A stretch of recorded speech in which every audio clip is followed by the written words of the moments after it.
Chapter 40-22. It seemed difficult to refuse a challenge from a beauty. Moreover, this was initiated by Fairy Shan Ya. The cart attendant, who had been struggling to find an opportunity, said with a smile, "Fairy, do you really want to challenge me?" Shan Ya said coldly, "You don't dare?" The cart attendant said with a smile, "How is that possible? It's just that the battle is over. If I'm not wrong, Fairy Shan Ya, you didn't sign up before, right?" Shan Ya said, "You still don't dare." There were also boos below, but Butterball's voice was the loudest. "No, no, no, you misunderstood me." The cart attendant shook his head and said, "Of course I will accept the challenge, but before that, I have a small request." "What is it?" Shan Ya asked. The cart attendant said, "If you lose, would you do me the honor of having a meal with me alone? Let's have a drink under the moonlight."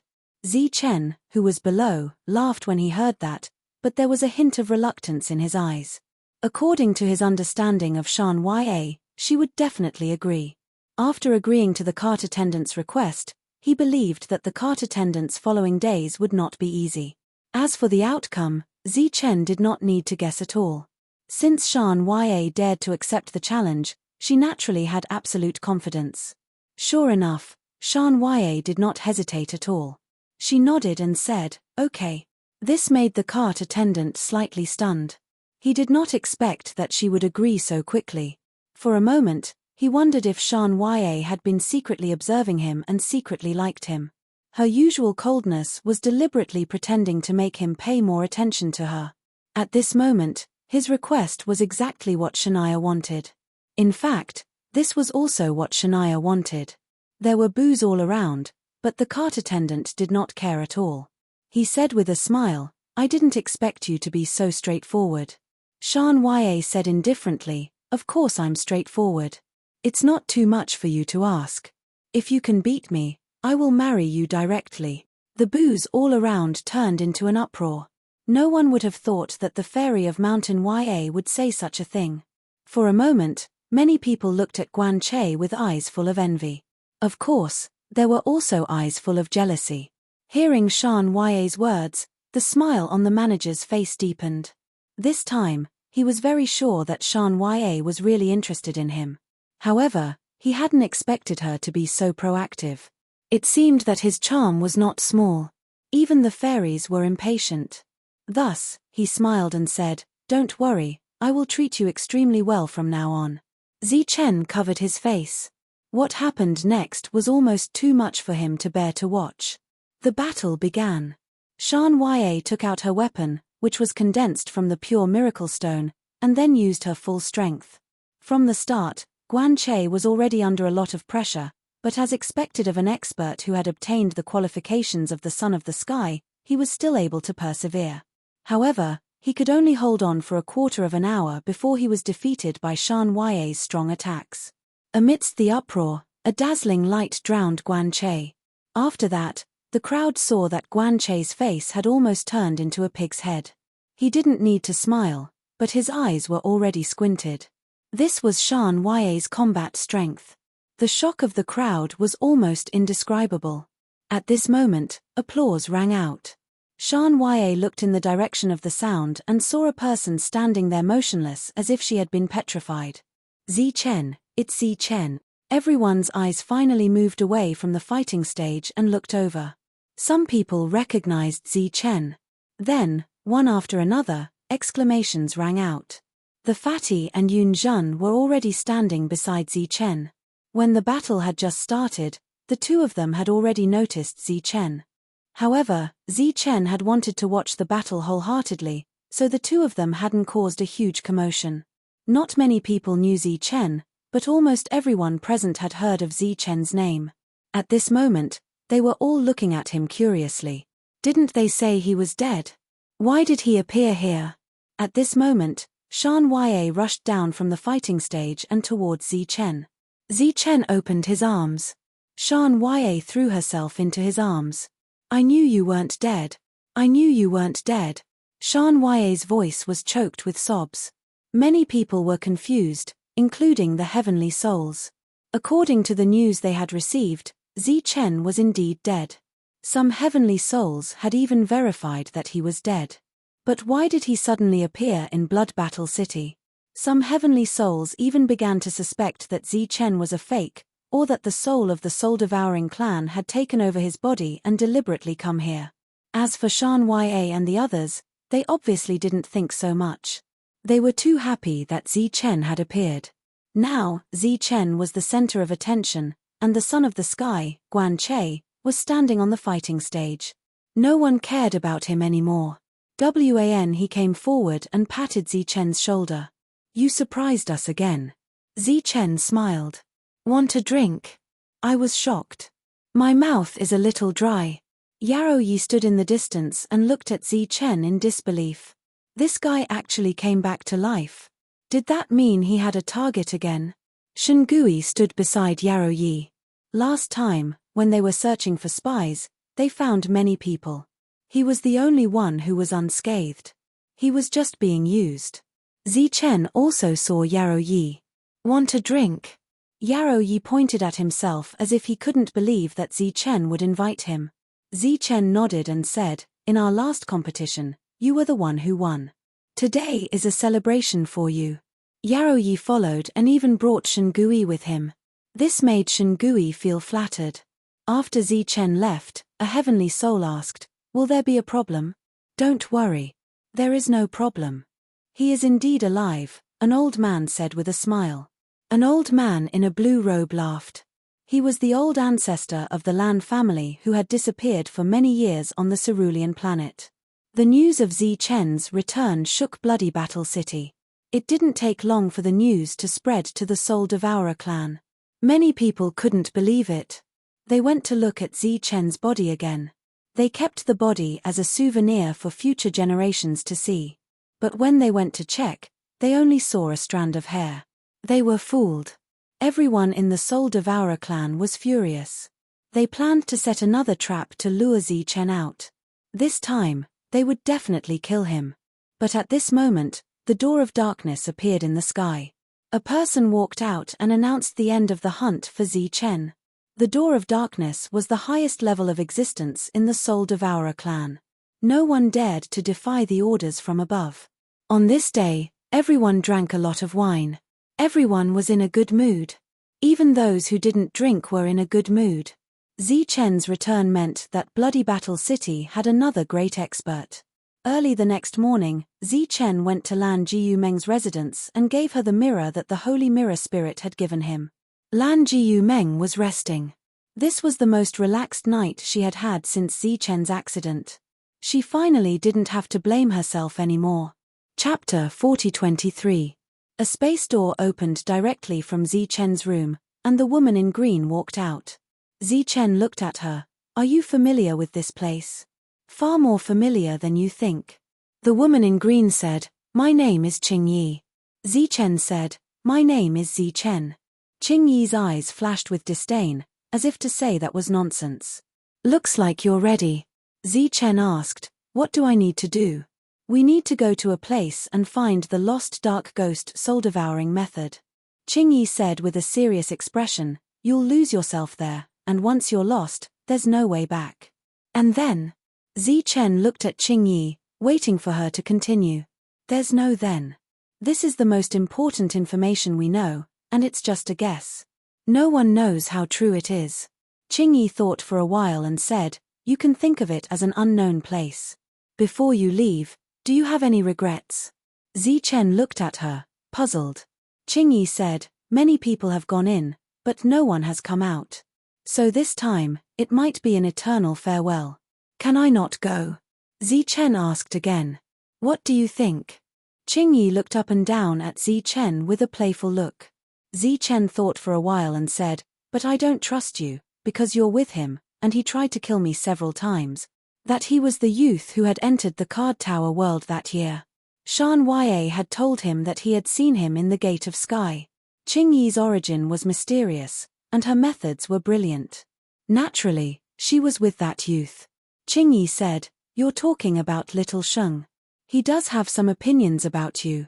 I've never seen him, so how can I have opinions? And it's not just opinions, it's clearly a life and death feud. Otherwise, Why would he keep trying to kill me? How should I put it? Actually, the quota for finding the opportunity this time should have been Little Shung's, and I should have gone in with him. But your appearance disqualified him. Qingyi said, that's why he hates you. However, you don't have to worry. Didn't all of his plans fail? Zichen slowly shook his head. He still didn't trust Qingyi. Qingyi continued, actually, you don't have to be wary of me, because when Little Shung was targeting you, I secretly helped you twice. Zichen looked at Qingyi. The first time was when I gave you the Nether Ghost technique, which helped you resolve a crisis. The second time was when he appeared with an illusion technique, giving you a warning in advance. As a result, you successfully resolved a huge crisis. A scene appeared in Zichen's mind. That was when he was suppressed by Noah. Without the Life Soul Fruit, he finally broke through and obtained the Ghost Art, which allowed Carter Village to be preserved. The second time they met was when Shan Ya saw the Ghost King. Based on the Ghost King's realm and the area it was active in, it should not have appeared in that place. At that time, when Shan Ya told Zichen was alerted. Qingyi smiled and said, actually, there was a third time when I helped you. Although it was just a slight effort, it indirectly saved your life. That is, in the Death Canyon, after you killed the 9 elites, why did you so coincidentally fall into the lake? And it just so happened that there were members of the Golden Scale tribe in the lake? And it was so coincidental that the heavenly souls who had been watching you all this time lost their perception of you? Originally, Zichen also had doubts in his heart, but he always thought that it was because of his good luck. Now, it seemed that other than his good luck, there was also something else. What is Shan Ya's identity? Zichen asked his last question. What is the heavenly favored ones? You said the heavenly favored ones. They are actually substitutes, Qingyi said without thinking. Substitutes? Zichen looked at Qingyi in confusion. Yes, I am the heavenly favored ones. Little Shung is also the heavenly favored ones. Those who went to search for the Dark Ghost Devouring Soul technique are the heavenly favored ones. Qingyi smiled and said, if you and I don't succeed this time, then the next ones to go in will be Little Shung and your little fairy Shan Ya. Zichen's expression changed. He did not expect the heavenly favored one's identity to be like this. Any other questions? What about the divine soul goddess? What is her identity? She doesn't have any other identity. She is only used to fight against the soul-devouring clan. Well, it means that she is the strongest person in the soul-hunting clan and can fight against the strongest person in the soul-devouring clan, such as the Son of Darkness. Speaking of the Son of Darkness, Zichen could not help but think of the Son of the Sky. This title originally represented the highest honor, but Guan Che, the Son of the Sky, lost to Shan Ya. Originally, everyone thought that the title of Son of the Sky should be given to Shan Ya. Who knew that Shan Ya would reject it? This was very awkward. Qingyi left, saying that she would give Zichen a few more days to say goodbye properly. Zichen stayed with the team every day. The news that he was still alive had also spread to the soul-devouring clan. It was said that the soul-devouring clan seemed to have gone crazy these days. They fought one large-scale battle after another with the soul hunters on the battlefield. There were casualties on both sides. Zichen expressed his intention to leave to the others. His purpose of coming here was to obtain the soul-devouring technique. Therefore, no matter how dangerous the path ahead was, Zichen would have to try. Lan Jiumeng said, in that case, before we leave, I will give you a big gift. The others looked at Lan Jiumeng in confusion. They did not understand what she meant by a big gift. Early the next morning, the 4-person team left Bloody Battle City and entered the battlefield. Moreover, they went all the way in, far deeper than before. Their appearance attracted the attention of the soul-devouring clan. Therefore, one team after another moved closer to them. A battle broke out. Shan Ya and Lan Jiumeng did not hold back and displayed absolute killing power. The 2 new members of the 10 talents of the soul-devouring clan who came after hearing the news died on the spot. Such a battle result naturally attracted the attention of others. However, the team had no intention of leaving. They knew that more and more enemies were appearing. There were even a few heavenly soul enemies in the sky. Obviously, they could tell that Shan Ya and Lan Jiumeng were a great threat second only to Zi Chen. Therefore, they decided to eliminate them. At that moment, Lan Jiumeng took out a mirror and shone it at the sky. The clouds in the sky dispersed, and a huge light mirror appeared out of nowhere. In the next moment, the light mirror shone brightly. The light fell straight down, targeting the heavenly soul enemies. Such a change caused the expressions of all the heavenly soul enemies to change drastically. They wanted to retreat. Boom, boom, boom, boom. The heavenly soul enemies were hit by the light and let out cries of shock. Then, they fled in fear. However, the light mirror in the sky continued to enlarge, and light continued to fall from the sky. Lan Jiumeng stood there, her eyes cold. Blood kept flowing from the corner of her mouth. In this battle, several heavenly souls of the soul-devouring clan were injured, and 2 of them died. 2 of the 10 talents of the Earth soul-devouring clan were killed. Chapter 40-24. The commotion caused by Lan Jiumeng's battle had far exceeded that caused by Zi Chen killing 9 heavenly souls alone. With the strength of an Earth soul, she had injured several heavenly souls and even killed 2 of them. How amazing was that? Everyone was talking about Lan Gumeng's battle achievements. They were all very excited. However, the heavenly souls were all very worried. Although Lan Jiumeng's battle results were remarkable, she had also exposed herself. Once she appeared on the battlefield, she would definitely attract more experts from the soul-devouring clan. The attention she received would even surpass that of Zi Chen.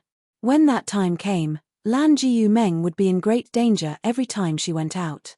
As the person involved, Lan Jiumeng was not too worried about this.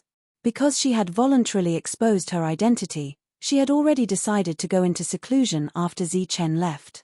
She would only come out when she reached the heavenly soul realm. For others, it was difficult to advance to the heavenly soul realm. However, for Lan Jiumeng, it was only a matter of time. As a divine soul goddess, she would not encounter any bottlenecks on her path of cultivation. As long as she had enough time, she would be able to break through. On this day, the 2 women came to Zi Chen's residence. Obviously, they were going to have a final conversation before Zi Chen left. After sitting down, Shan Ya asked, "Are you really not coming back?" Zi Chen thought about it and said, "If I succeed, I should be coming back." Shan Ya asked again, "If you fail, you will return to your original world." Zi Chen shook his head and said, "I might be lost forever." Zi Chen looked into Shan Ya's eyes and said, "If I don't come back, don't break through." Shan Ya and Lan Jiumeng were very puzzled. What did this have to do with breaking through? Zi Chen said, "The heavenly souls in this world will be suppressed to a certain extent. You are different from Little Mute. She has the mission of fighting against the soul-devouring clan. You are just an earth soul who came from the Carter realm. There is no need for you to deliberately endure the suppression of the world." Zi Chen did not tell the truth, as he guessed that once Shan Ya advanced to the heavenly soul stage, she would leave this place and go to where Qingyi was. If even he failed, then the possibility of Shan Ya succeeding was not high. Rather than die, it was better to stay in this realm and never grow. Shan Ya felt that Zi Chen was a little strange today, but she still nodded. "Don't worry, I'll be back." Zi Chen was worried that Shan Ya would not listen to him, so he reminded her again. The spatial gate opened, and Qingyi suddenly appeared. She glanced at the 2 girls and smiled. Then, she looked at Zi Chen and said, "We should go." Zi Chen nodded. He hugged the 2 of them and said goodbye. Then, he left with Qingyi. Other than the 2 girls, no one knew that Zi Chen had left.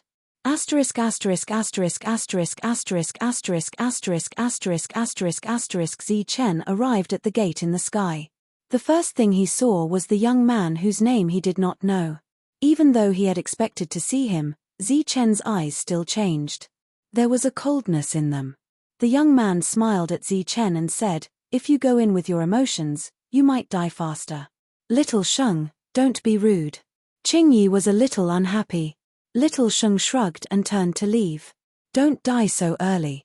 Maybe I can still save you, a failure. If you die early, I'm afraid I won't even have the chance to collect your corpse." Little Sheng walked away. Qingyi said, although his words were not pleasant, they are the truth. Strive to live. You are, and so am I, Zichen said, since he wants to go so much, why don't you give him the chance? Qingyi looked at Zichen. Why? You still don't believe me? Zichen shook his head and said, no, I think that if the two of you go in, you should cooperate better. Maybe you can create a miracle. There are many people who cooperate well, but none of them can come back alive. Qingyi said, it seems that you still don't trust me. You and Qingyi just need to go in. Maybe you can succeed. An old voice sounded. Zichen turned around upon hearing the voice and saw an old man. His expression changed, and his expression immediately became agitated. The old man in front of him was the one who gave him the opportunity to come here. He had searched for a long time and finally found the old man. The dark ghost devouring soul technique is where you are going. Find it and bring it out. The old man said, otherwise, if you can't find it, you will never come back. Zichen said, Senior, you mean that you don't know where the dark ghost devouring soul technique is? The old man said, of course I know. It is where you are going, but I can't take it out myself. I can only rely on you. After seeing the old man, Zichen felt a lot more at ease. He also felt a lot more confident about this trip. Although Qingyi didn't have any bad intentions and had even saved him a few times, going on an adventure with a stranger, and to a place where almost no one came back, Zichen couldn't help but feel uneasy. After seeing the old man, he felt much better. After all, he still trusted the old man. I wonder what is in that place? Zichen asked, after going in, what should we pay attention to, or where should we go to look for opportunities? The old man shook his head. No one knows. Because none of the people who went in came out. So until now, there is no information to give you. How is that possible? Zichen didn't quite believe it. The dark ghost devouring soul technique focuses on the soul. I guess it should be related to the power of the soul. Those who went in and didn't come out, I guess they must have lost themselves. The old man said, in other words, that place is an illusion. Test after test will appear continuously. It is like the path of self-examination. Once you can't pass it smoothly or have a flaw in your state of mind, you will be lost and stay there forever. Looking at Zichen's contemplative expression, the old man said, this is just my guess. As for the specific reason, no one can tell you. What you can do is to trust Qingyi unconditionally. Only when the two of you work together will there be a chance to successfully bring out the dark ghost devouring soul technique. Zichen said again, if that's the case, why don't you send more people in? If there are more people, won't the power be greater? Every time the abyss opens, it can only hold the power of 5 people, so the quota is limited. The old man said, and the power of these 5 people is divided between the soul hunters and soul devourers. So, over time, a tacit agreement was formed. 2 people from each side enter. The soul devourers will go in too. Zichen was very surprised. The old man nodded and said, didn't you ask why we are fighting here? Why not go to the higher level world? If you bring back the dark ghost devouring soul technique, then everyone can go to the higher level world. The old man gave Zichen a few more instructions. In fact, they were all useless information, and they were all guesses. Then, the old man brought Zichen and Qingyi to an abyss. This abyss was somewhat similar to the abyss where Zichen opened the gate of heaven, but the aura was completely different. Go in. Success or failure depends on you. Before Zichen went in, he made a request. If he failed, he hoped that the old man wouldn't let Shan Ya in. Before the old man could respond, Zichen disappeared. Chapter 40-25. Zichen, wake up. It's been so long, you can't die. If you die, what will Grandpa do in the future?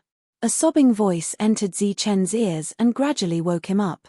Zichen slowly opened his eyes and saw a beggar in tattered clothes squatting in front of him, shaking his body. The old beggar looked very sad.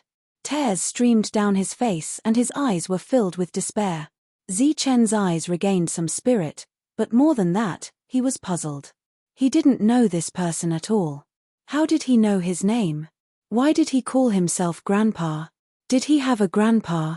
He didn't even have parents, So where did his grandpa come from? Suddenly, Zichen realized that this grandson was deliberately taking advantage of him. Suddenly encountering someone pretending to be his grandpa, Zichen was enraged. He immediately raised his leg and kicked him without hesitation. Old thing, you dare to take advantage of me? You're the grandson. I'll kill you, do you believe me? Zichen flipped over and stood up. He clenched his fists and looked at the other party coldly. Stupid, my grandson is scared silly.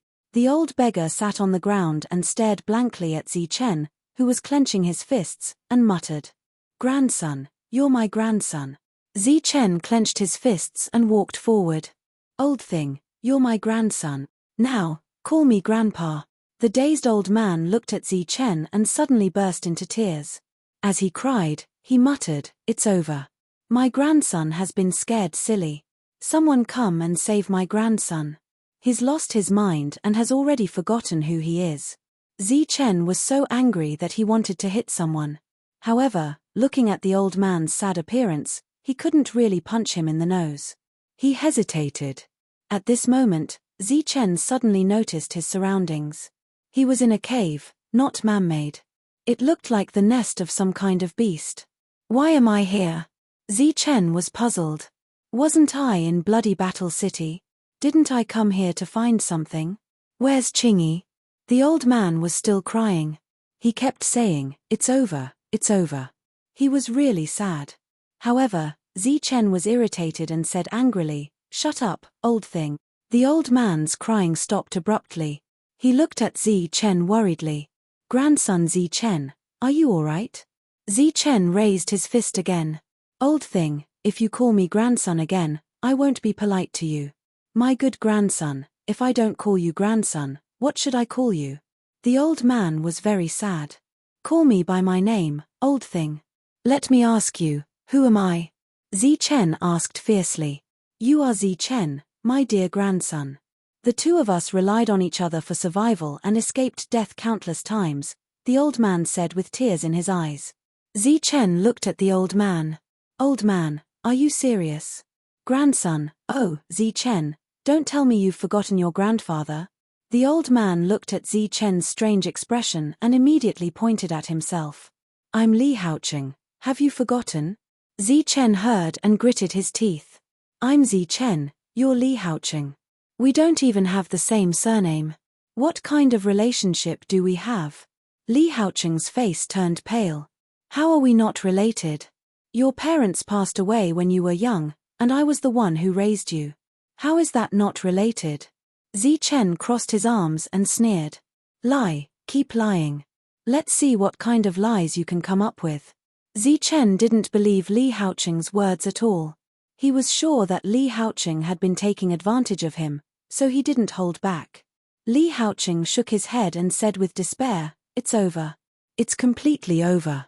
I thought I had escaped death, but I didn't expect to be so scared that I even forgot who I am. I'm Zichen, Zichen said calmly. Other than your name, what else do you remember? Li Haocheng asked. I'm from bloody Battle City. No, I'm from the Saint Spirit world. I own a world, and I'm the ruler of that world. Zichen sneered. Do you think you can fool me with this little trick? Li Haocheng said sadly, you're talking nonsense again. It seems like you took the things in your dream for real. Are you going to say that you have a friend called Shan Ya, who is a beautiful fairy, and a friend called Lan Jiu Meng, who is very powerful? Zichen looked at the old man. Why do you ask if you know?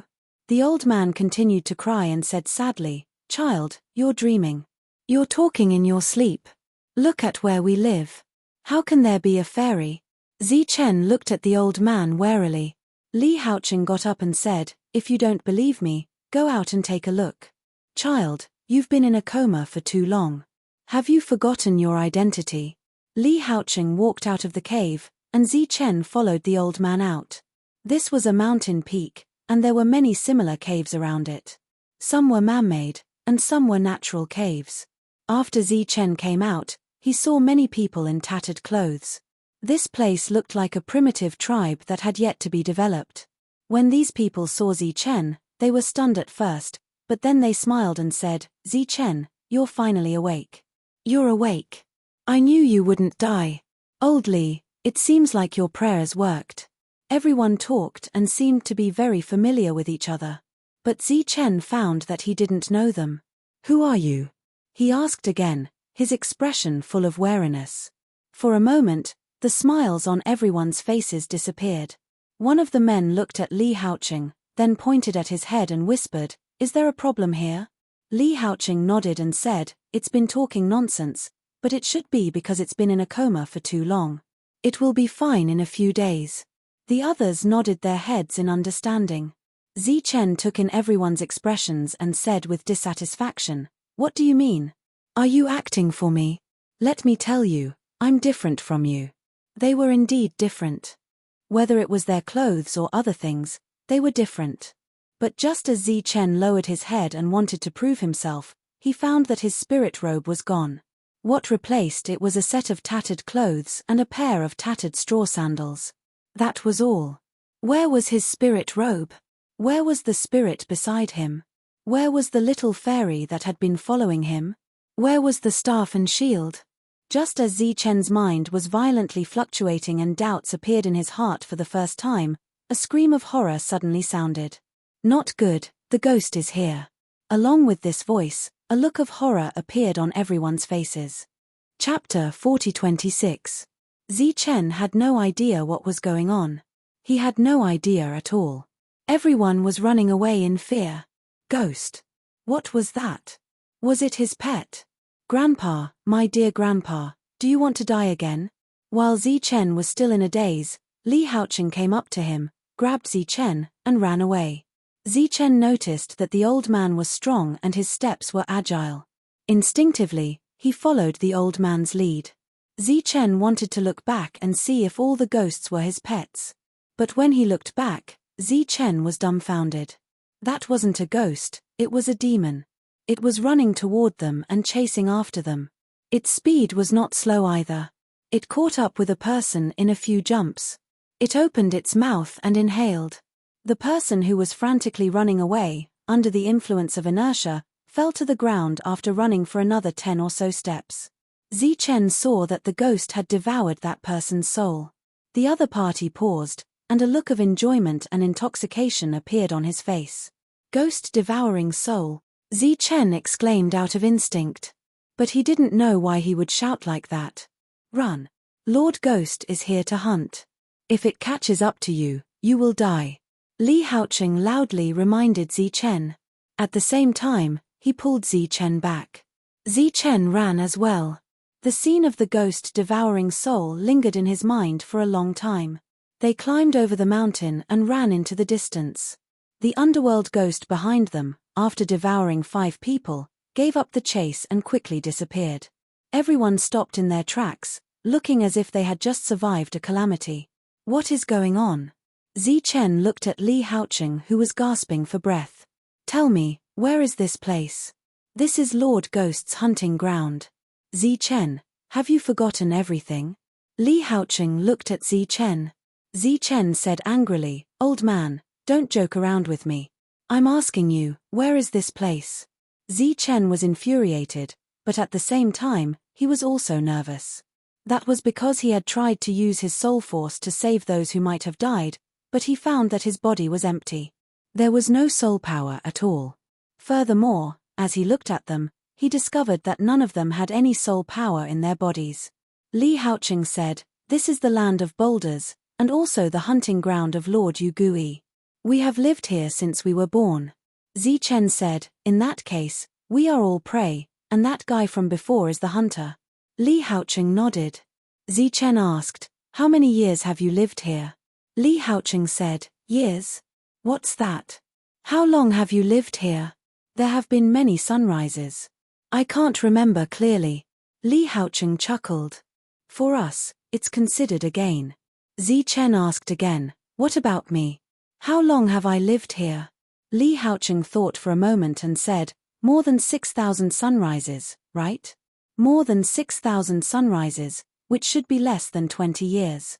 This made Zichen feel extremely incredulous. His consciousness was still in Blood Battle City. Calculating the time, it shouldn't have been that long, right?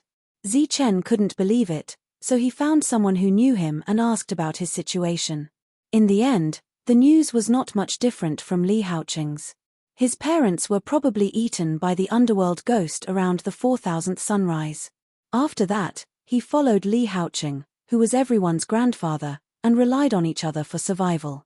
Of course, most of the time, they were running away. Until the last time Lord Yugui went out to hunt, Chen accidentally tripped on a large rock, fell to the ground, and fainted. Li Haoqing carried the unconscious Chen on his back and began his life of escape until Chen woke up not long ago. Chen looked at Li Haoqing. The other party didn't seem to be lying, but why didn't he have any recollection of what had happened in the past? Or rather, after leaving Blood Battle City and coming to this world, he really lived in a muddle-headed state for 20 years and only woke up recently. Of course, in Chen's heart, there was actually another guess, and that was that Bloody Battle City and the Saint Spirit Realm were actually just a dream. In the dream, he was omnipotent and had the title of invincible. Now, he had just woken up from the dream and seen the reality. Another 2 sunrises passed, and Chen no longer dreamed. He slowly got used to this reality. Moreover, he found that his memories of the dream world seemed to have become blurry. Right now, he couldn't tell which was the real world. Illusion, I know it's all an illusion. Li Haoqing found another cave, and the 2 of them lived in it. At this moment, Chen looked at the natural cave and couldn't help but sneer. Li Haoqing stood to the side and shook his head and sighed. I'm here to find something. I don't have time to play with you. Disappear. Chen raised his voice. It seems that you really are sick. Li Haoqing whispered, fortunately, it's not a big problem. Illusion array, dispel. Chen's hands formed a seal, and then he shouted in a low voice. Naturally, there was no reaction. Li Haoqing said, actually, some people have also suffered from this disease. It is said that when they are frightened or stimulated, they start to talk nonsense and then act abnormally. However, it is not life-threatening. As long as you get used to it for a while, you will recover. Chen glanced at Li Haoqing. The other party's words were very sincere, and his attitude didn't seem to be fake. However, Chen was the only one who maintained absolute rationality. Even now, he still firmly believed that everything in his mind was not a dream. Instead, it had really happened. The second hunt of the underworld ghost came quickly, and everyone continued to flee. This time, it was necessary for Li Haoqing to remind Chen to start running. It wasn't until the underworld ghost was full and left that everyone stopped again. Chen didn't see any expression on everyone's face. It was as if they had already become numb to this kind of life. Li Haoqing handed over a few fruits and motioned to Chen to fill his stomach first so that he would have the strength to escape. Why don't we leave here? Chen looked at Li Haoqing and asked the question in his heart. We can't leave at all. Li Haoqing took Chen and ran into the depths. When they reached the end, Chen finally understood why they couldn't escape. A wall appeared in his field of vision. It was very tall, nearly 100 feet high. The wall was smooth and there was no stress point. Here, everyone is an ordinary person. How can they jump over it? When did this wall appear? Chen asked. It has been passed down from generation to generation. It is said that it has been here for a long time. Li Haoqing said, no one knows what is outside the wall. Chen stood in front of the wall and began to stare blankly. At this moment, his memory was a little chaotic. He remembered that he came here to find something, but he forgot what it was. Moreover, the bloody battle city that was still fresh in his memory seemed to only have a name left. He had forgotten a lot of things in the bloody battle city, but he could vaguely remember a few names. Even at some time, Chen's heart would have some kind of illusion. Could it be that he really lived in this place? Could it be that the things in his memory were really just a dream? At this moment, a clear voice suddenly sounded. What is your name? Do I know you? Chen turned around and saw a familiar girl standing there, but Chen couldn't call out her name. However, this kind of familiarity made him feel a little closer. My name is Chen. The girl said, my name is Qingyi. Chen's eyes lit up. He finally remembered a name that was about to disappear from his memory. You are Qingyi? Qingyi also seemed to recognize Zi Chen. Are you really Zi Chen? Then, the two of them walked forward. When they saw each other, they were very excited. Clearly, Qingyi's appearance made Zi Chen realize that what had happened back then was real and not a dream. What else can you remember? The two of them sat down against a mountain wall. Qingyi immediately asked. I can still remember Bloody Battle City, Saint Spirit Realm, Shan Ya, Lan Jiu Meng, Wn He, and those people. What about you? Zi Chen said a few names in a row. Xiao Sheng, Old Man, Soul Hunter, Soul Devourer, and Sea Race. Qingyi rarely interacted with outsiders, but she still remembered the three races clearly. Then, the two of them checked and filled in the gaps. Each of them said some things in order to not let that memory disappear. Li Haoqing stood in the distance. Hearing the two of them speak excitedly, he muttered, so stupid. You really took the things in your dream for real? Who doesn't know how to dream? I even dreamed that I was a hall master. That seemed to be a very high official. Old man, what did you say? Zi Chen heard the old man's muttering and turned around to ask. Nothing. Li Haoqing replied. He didn't want to embarrass himself, so he didn't say anything about the dream. In fact, the memory of his dream had long been blurred. Right now, he could only remember some insignificant things. Do you remember why we came here? Zi Chen looked at Qingyi and asked. We came here to find something, but I can't remember what it is. Qingyi said, it seems that this place is completely different from what we expected. After coming here, we seem to have a new identity. It's as if we really live here. Also, the other people here are all witnesses. Everyone's words are exactly the same. Zi Chen nodded. He had also asked many people. Although there were some discrepancies because of the angle, this was more proof of the truth of the matter. Zi Chen said, now I'm also wondering if we really stayed here for decades after coming here. It's just that in these decades, our memories haven't awakened. We've always been muddle-headed until now. Whether it was Zi Chen or Qingyi, neither of them had any childhood memories. However, the others had, and they spoke of it in a methodical manner. In other words, before they woke up, Zi Chen and Qingyi had been like walking corpses, living in this world for decades. Chapter 40-27. The two of them talked about all kinds of possibilities and guesses. This place was really an unknown place. Qingyi said, is it possible that this is an illusion and everyone's memories are fake? Made up out of thin air? After the two of them discussed, this possibility existed and was very big. Li Haoqing and the others were part of the illusion. In fact, they were all illusions and only the two of them were real. Okay, we should go back. If we don't stay with everyone, the chances of survival will be lower. Looking at the direction of sunset, Li Haoqing got up and said, I'll go with you. Qingyi said without hesitation. The two of them came together, so it was natural for them to stay together. This way, it would be more convenient for them to do things. Zi Chen didn't have any objections. He needed Qingyi's reminder, or rather, he needed the two of them to keep reminding each other. The old man chuckled and laughed foolishly.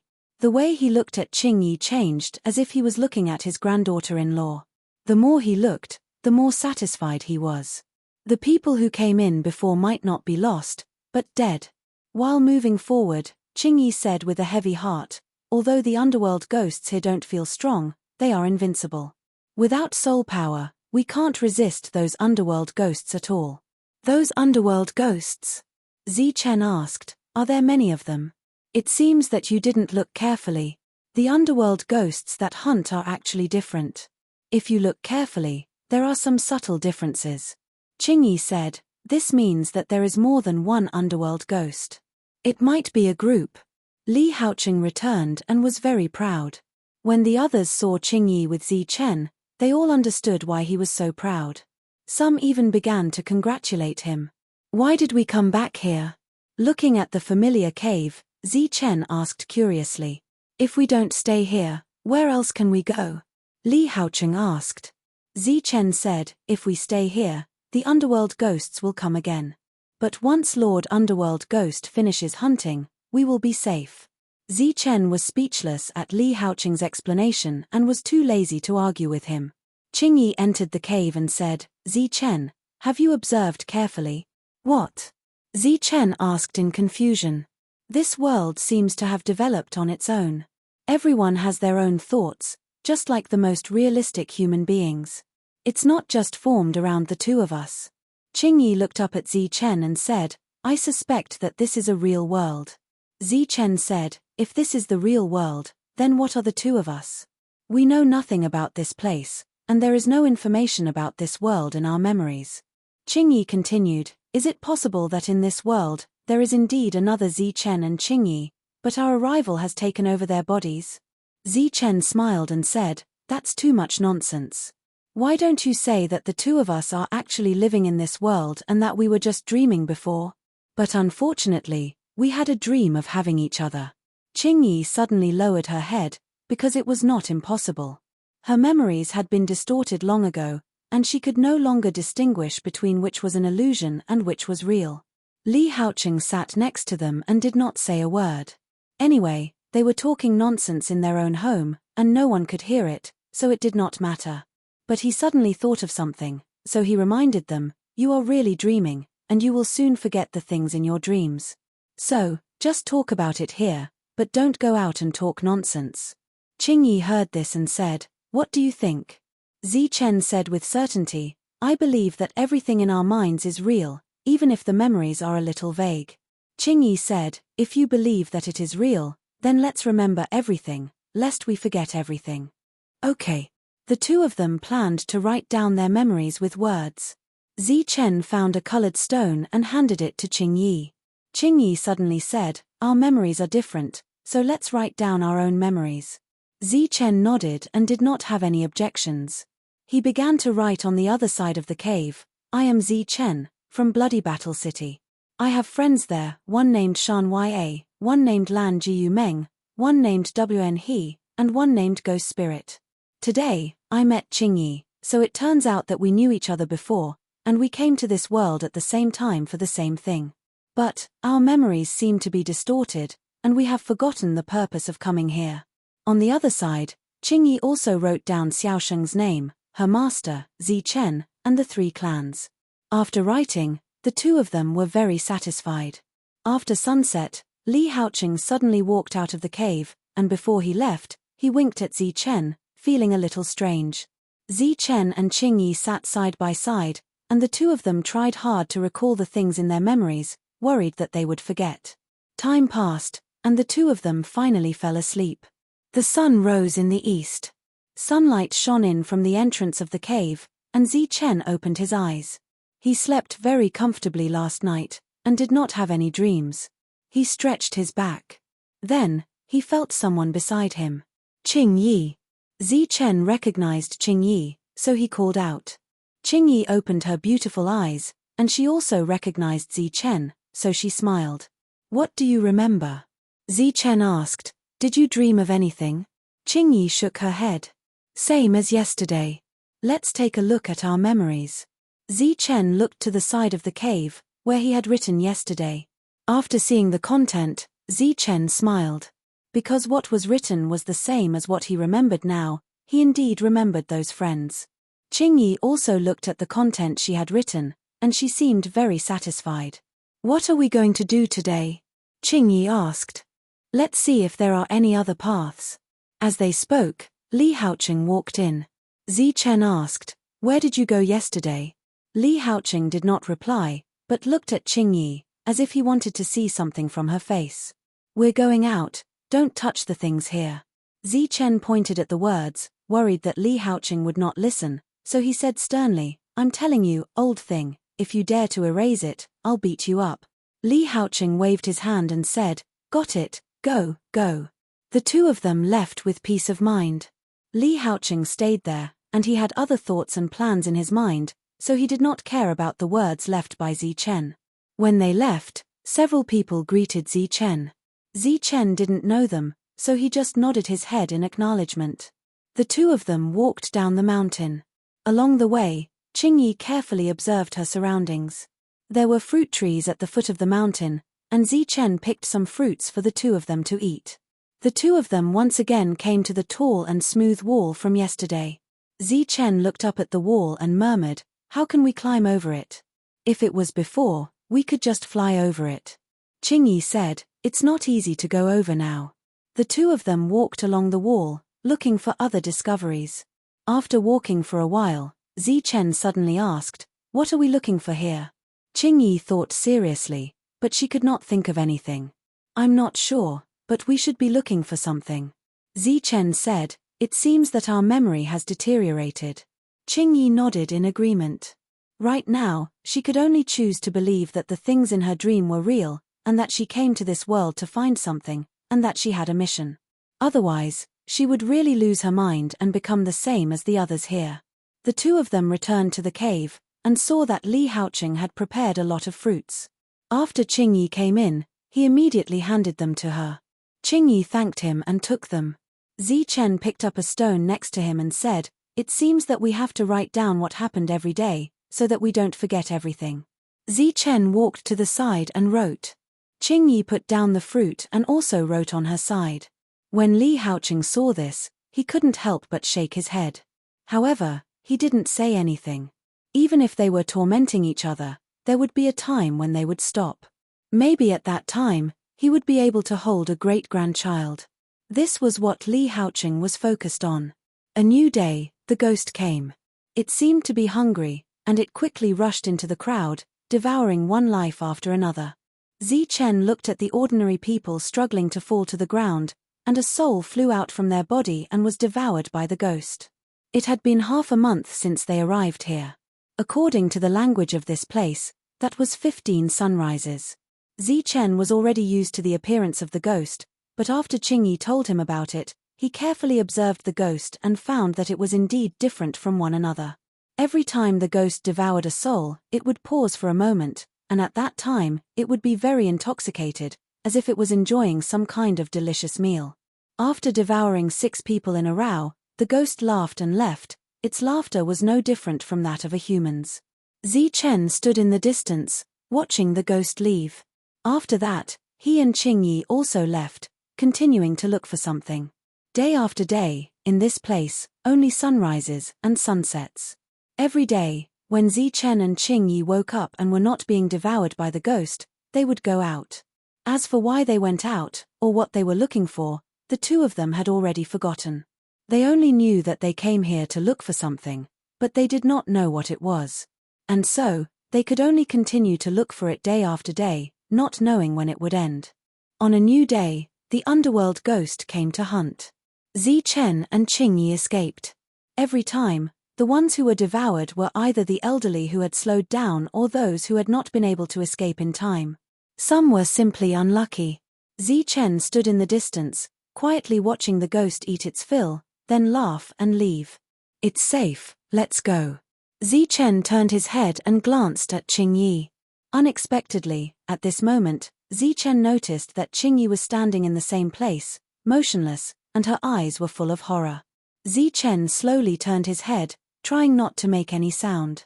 2 feet away from him stood a ghost. The second ghost. Chapter 40-28. Zichen held his breath. He had been here for a long time, but he was still so close to Yu Gui. It was the first time he was targeted by Yu Gui.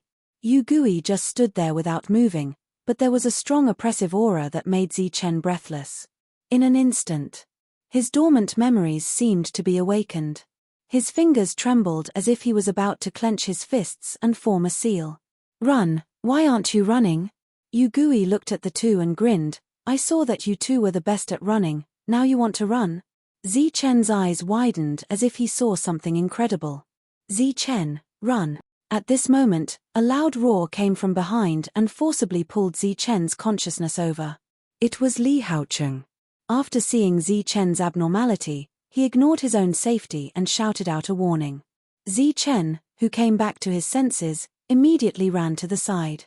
Just as he moved, Yu Gui also moved. Zichen tapped the ground with his feet and leaped into the air. He leaped forward and hugged Qingyi. Qingyi, who was stunned, was pushed down by Zichen. The two rolled down the mountain. Yu Gui, who jumped up, landed on the ground, splashing some sand and stones. It glanced at the two people rolling down the mountain. Its eyes changed slightly, like a child looking at an ant under its feet. It originally planned to stomp it to death, but who knew that the ant would suddenly change direction and dodge? At this time, the child often had two choices. The first was to chase the ant until it was completely stomped to death. The second was to change to a target that was close enough to be stomped to death. The yu-gui in front of him was like a child. It chose the latter. It jumped lightly, in front of the other person, opened its mouth and swallowed. Zichen and Qingyi hugged each other and rolled down the mountain. His clothes were even more tattered, and there were many scratches on his body. Qingyi was slightly better than Zichen. After the two landed, they didn't care about anything else and got up to run. That moment was the closest the two of them had ever come to death since they came to this world. However, this was also an accident because there had never been a situation where two ghosts appeared at the same time. Zichen and Qingyi had run far away. Naturally, the ghost wouldn't give up on what was near for what was far away, especially after it started to devour souls. After devouring enough souls, the hunting ghost left in satisfaction. Li Haoqing caught up with them and said, "You two are so lucky. You actually rolled down from the mountain. If I hadn't fallen, I would have been finished this time." He paused and said, "We can't wait any longer. Tonight, let me hold my great-grandson. In this place, accidents might happen at any time." Qingyi's face blushed. She clearly knew what Li Haoqing was talking about. In fact, she had long understood why Li Haoqing would leave the cave every night, leaving the two of them alone. Zichen ignored Li Haoqing. He looked at Qingyi and asked, "Are you okay?" The blush on Qingyi's face had yet to dissipate. She slowly shook her head. "Let's go up and take a look." Zichen held Qingyi's hand and walked back to the original path. Li Haoqing followed. "Hey, can you at least give me a quick answer?" Along the way, everyone was panting. Obviously, they were very tired. Everyone had long been numb to the ghost hunting. Just a moment ago, when the ghost left, the survivors started to joke around. But there were also some sad people who lost their loved ones. They were crying in front of the corpses. The atmosphere was a bit sad. After crying, they had to pull themselves together to face the next hunt. Zichen walked in front of the crowd with an expressionless face. His mood was a bit heavy. In his original vague memory, only some unintelligent beasts were the targets of hunting. He didn't expect that in this place, humans would be hunted by beasts. With walls around them, they were like food in captivity, waiting to be harvested at any time. "What are you taking me to see?" Qingyi asked puzzledly. Zichen pulled Qingyi to the place where the two of them fell. He looked at a stone on the ground. There was a little blood at the tip of the stone. "What is that?" Qingyi also saw this and asked doubtfully. "The blood of the ghost. I noticed before that its foothold might be here." Zichen walked in front of the stone and said in a deep voice, "It seems that it's just faster and stronger, but it's still made of flesh and blood." Qingyi's expression changed. "What do you mean?" Zichen's eyes flashed with a touch of coldness. "Let's try and see if we can kill one." "Are you crazy? If we kill one ghost, it will anger the whole tribe," Qingyi said, "and didn't you see it yourself? There were two underworld ghosts just now. If we don't kill them, one day, we will be the ones to die." Zichen said solemnly, "Are we going to keep running? How long do we have to run? Do you have any ideas?" Qingyi looked at Zichen. "Not yet, but it's still made of flesh and blood. There should be a way to kill it." Originally, in Zichen's uncertain memory, there were many kinds of weapons. Now, even if there was one, Zichen would want to fight it, but unfortunately, there was nothing. "By the way, what the ghost said before, did you hear it?" Zichen suddenly remembered what the ghost said before. "What? What did it say?" Qingyi asked puzzledly. "You didn't hear it?" Zichen was a little surprised because the ghost's voice was very loud. Qingyi shook her head, indicating that she didn't hear it. Zichen repeated the underworld ghost's words. Qingyi was shocked. She didn't expect the other underworld ghost to have already noticed them. However, she shook her head again and again, indicating that she didn't hear anything. Maybe because she was nervous, Qingyi didn't hear it. Of course, it could also be Zichen's hallucination. On this day, Zichen and Qingyi still went out, looking for something. When they returned, Li Haoqing had already prepared a lot of fruits. When he saw the two of them come in, he took the initiative to leave. At the same time, he gave Zichen an encouraging look, which made Zichen speechless. Qingyi fell into a deep sleep, and Zichen fell into deep thought. If they couldn't find what they were looking for, then they would definitely stay here in the future. However, after experiencing what happened today, Zichen felt that they could die at any time. Today, they were lucky enough to change the ghost's target. If they encountered the same thing again, would they still be so lucky? The next day, just as the sky was about to brighten, a scream of horror sounded. The ghost was coming again. There were already two of them yesterday, and they didn't expect another one to come today. Zichen pulled Qingyi and continued to run. During this time, Qingyi looked back at the distance. Zichen asked, "How is it?" Qingyi said, "It's not the two from yesterday." Soon, the ghost devoured enough souls and left satisfied. Zichen, who was still hesitating, finally made up his mind. He called Qingyi and began to check the geographical environment. This was the first time Zichen didn't aimlessly search for something he didn't know about after coming to this world. Qingyi saw Zichen's intention and said, "Are you really going to attack the ghost? We have to try, or we will die sooner or later." Zichen said, "I don't feel at ease leaving our lives in the hands of those ghosts." In just 2 days, dozens of people had died. If this happened every day, no matter how fast the two of them ran, they would be devoured one day. On the third day, the ghost appeared early in the morning and devoured the souls of 8 people. Qingyi told them again that it was different from the previous 2 days. This was the 4th ghost. 3 sunrises in a row, the ghost came, so everyone became frightened. When the 4th sunrise, everyone ran out of the cave. The ghost came again. Qingyi said that this was the 5th ghost. Everyone began to run. Those who were able to survive until now were all strong and healthy. The ghost gradually caught up with the people behind. As Zichen said, no matter how fast they ran, once the prey disappeared one by one, everyone would become the ghost's target. Suddenly, Zichen's pupils shrank. He saw a young man running at full speed, holding a long stick in his hand, and fiercely hit the person in front of him. With a bang, the person staggered and rolled on the ground. The other party laughed and then jumped over the person who fell on the ground. The ghost behind approached and stopped to devour the soul of the person who fell on the ground. Another bang sounded, accompanied by the sound of bones breaking.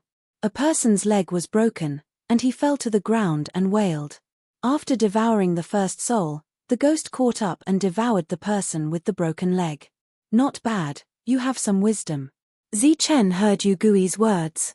This time, he heard it very clearly. Furthermore, Yu Gui was laughing loudly, and his voice was very loud. He immediately looked at Qingyi and asked in a low voice, "Did you hear what it said?" Qingyi shook her head, indicating that she didn't hear anything. "As long as you don't kill me, there will be plenty of food." Then, Zichen heard another voice, but it wasn't the ghost's voice, it was the young man with the stick. Zichen's expression changed, but this time he didn't ask Qingyi, "You can understand me?" The ghost devoured the second soul and looked at the young man. The young man ran, and with the third strike, another person fell to the ground. He ran away again and said, "I can hear a little. As long as you don't kill me, I will help you hunt. How about it?"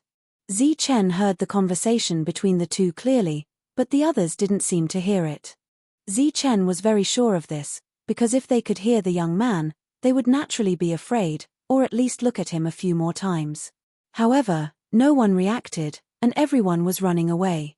"How many do you want today? I will help you kill them all," the young man asked. 8. The ghost said. The young man quickly rushed up, and the stick in his hand continuously fell. With a bang, another 5 people fell. With the previous few, there were exactly 8 people. The ghost began to devour. The young man asked again, "Are you still coming tomorrow? If you are, I will prepare the prey for you at sunrise tomorrow. Today's meal should be enough to last for 2 days." Ge Ta is too arrogant, we have to teach them a lesson. After devouring enough souls, the ghost turned and left. Let's go. After the ghost left, Zi Chen pulled Qingyi deeper. Things were getting more and more urgent. If they couldn't find a way to kill the ghost, then everyone would die here. Chapter 40:29. Despicable, truly despicable. He clearly had the ability to escape, so why did he attack the others? At the foot of a mountain, Qingyi was extremely angry. Her anger came from the young man from before. He could have run away, why did he interfere with others' lives? In order to confirm his guess, Zi Chen asked, "Did you hear the conversation between him and the ghost?" "What conversation?" Qingyi asked. Sure enough, she didn't hear it. Zi Chen told Qingyi about the conversation between the two. Qingyi was surprised, then worried, because the young man was obviously in cahoots with the ghost. Based on their conversation, I suspect that the ghost is not united, and they come here to devour life to replenish their energy, just like how we eat. I guess that because there was no battle before, they could go for many days without eating, but with the outbreak of the battle, the consumption increased, so there are different ghosts coming here every day. Zi Chen said, if the battle continues, then all of us will be devoured. So, before that, we have to find a way to kill those ghosts. But, what can we do? Qingyi said helplessly, we are unarmed, we are no match for them at all. Think of a way, maybe we can succeed. On this day, Zi Chen walked between the mountains, looking for terrain that could be used. The sky was getting dark, so the two went back. Back at the original mountain, Zi Chen suddenly heard Li Haoqing's hysterical voice, Zi Chen, come and save Grandpa, if you don't come, we will never see each other again. Zi Chen was shocked and sped up. Although he never regarded Li Haoqing as his grandpa, he still felt that the old man was good to him, so he naturally couldn't let anything happen to the old man. From afar, Zi Chen saw the young man from the day. He raised the long stick in his hand and seemed to be about to hit Li Haoqing's right leg. Once the stick hit, the old man will definitely die in the second hunt. Stop! Zi Chen shouted angrily and dashed forward. Stop! The young man put away the long stick and said with a playful smile, What, you want to stop us? Zi Chen said coldly, What do you think? The young man put down the stick in his hand and said helplessly, Don't look at me like that. This isn't my idea. It's everyone's idea. Everyone's idea? Zi Chen's gaze scanned the surroundings. Many people lowered their heads, not daring to meet Zi Chen's gaze. The young man said, Actually, I think this is a good suggestion because these old things have lived for too long. If they don't become food, do you want us to become food? If they don't die, we will be the ones to die. The young man glanced at Zi Chen then at Qingyi and said, If these old things don't die, then who do you think will? Are you going, or is the little lady beside you going? Dissatisfied, Qingyi said, They survived with their own abilities, why should they die? The old men who had been selected nodded. It was better to live than to die.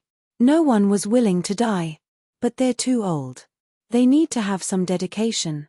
The young man looked at the others and said, Don't you think so? Immediately, some people nodded, and some even agreed. He wasn't lying. Many people agreed with his suggestion. Little brat, you actually want your father to die. An old man scolded a middle-aged man angrily. The middle-aged man said, Dad, if you don't die, we will die. I hope you can have some dedication. The old man was so angry that his body trembled. Li Haoqing was obviously very worried about Zi Chen. At this moment, he looked at Zi Chen with pleading eyes. Zi Chen nodded slightly and said, After hearing what you said, it does make some sense. Zi Chen heard the sigh of relief on both sides. Li Haoqing and the other old men who had been selected had despair in their eyes. Zi Chen's expression didn't change. He changed the topic and said, But if they contribute today, what about tomorrow? Who will contribute tomorrow? What about the day after tomorrow? The smile on the young man's face froze. What do you mean? Zi Chen said, It's very simple. For the past few days, there have been ghosts coming every day. We don't know how long this situation will last. Let me ask everyone, even if some people contribute, how long can the others live? Zi Chen looked around. It may only be a few dozen sunrises. When that time comes, everyone will die. Everyone lowered their heads. It wasn't that they didn't think of this problem, but they deliberately avoided it and deliberately didn't think about it.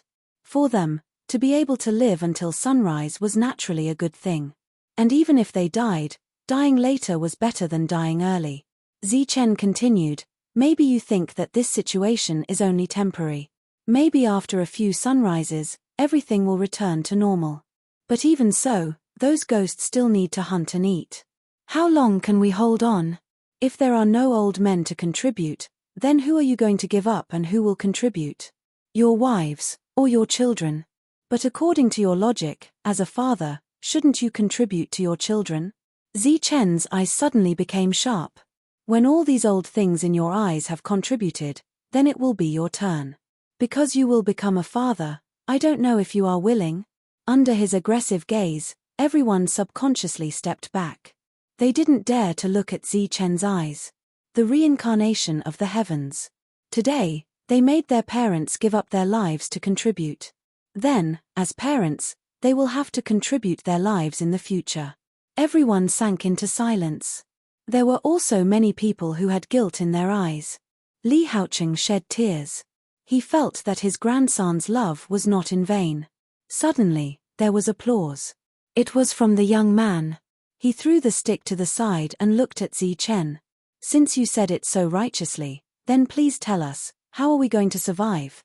Are we going to run every day? Until the last person dies? Qingyi wanted to say something, but she was stopped by Zichen. Zichen signaled Qingyi to stop talking with his eyes.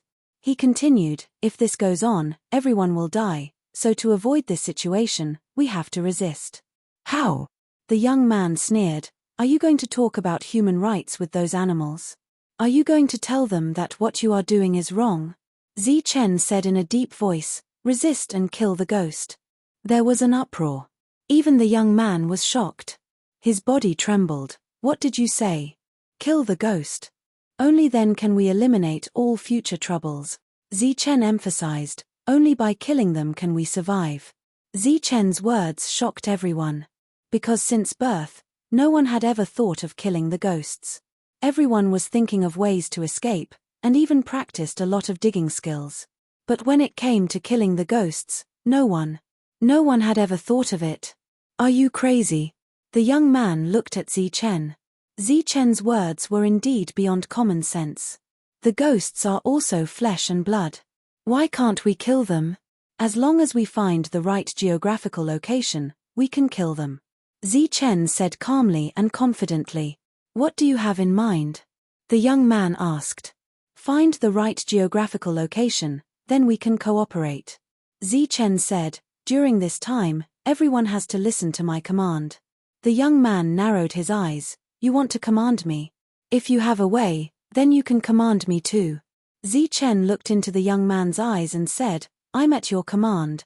The two of them looked at each other like that, neither of them backing down. The atmosphere around them became tense. Well, I'll listen to you this time. In the end, the young man smiled and said, my name is Yi Bufan. Zichen. Zichen stretched out his hand, and the two of them shook hands. Everyone dispersed. Those old people who survived the disaster looked at Zichen with gratitude. Back in the cave, Qingyi nervously asked, are you sure you can cooperate with him? Zichen said, if I don't cooperate with him, the others will die. Let's take one step at a time. Didn't you say that he joined the ghost? What if he's a secret? He shouldn't be, because cooperating with us is very risky. It's better than cooperating with the ghost that can devour people at any time. Do you really have a way to kill the ghost? There's no 100% way, but I have to give it a try. On a new day, the ghost came again. Because it wasn't the ghost from yesterday, Yi Bufan didn't deliberately break the legs of the others. Everyone relied on their own ability to escape. Qingyi said that this ghost came here once before, and it was the ghost that left on the first day. Zichen guessed that there were 5 ghosts in this area.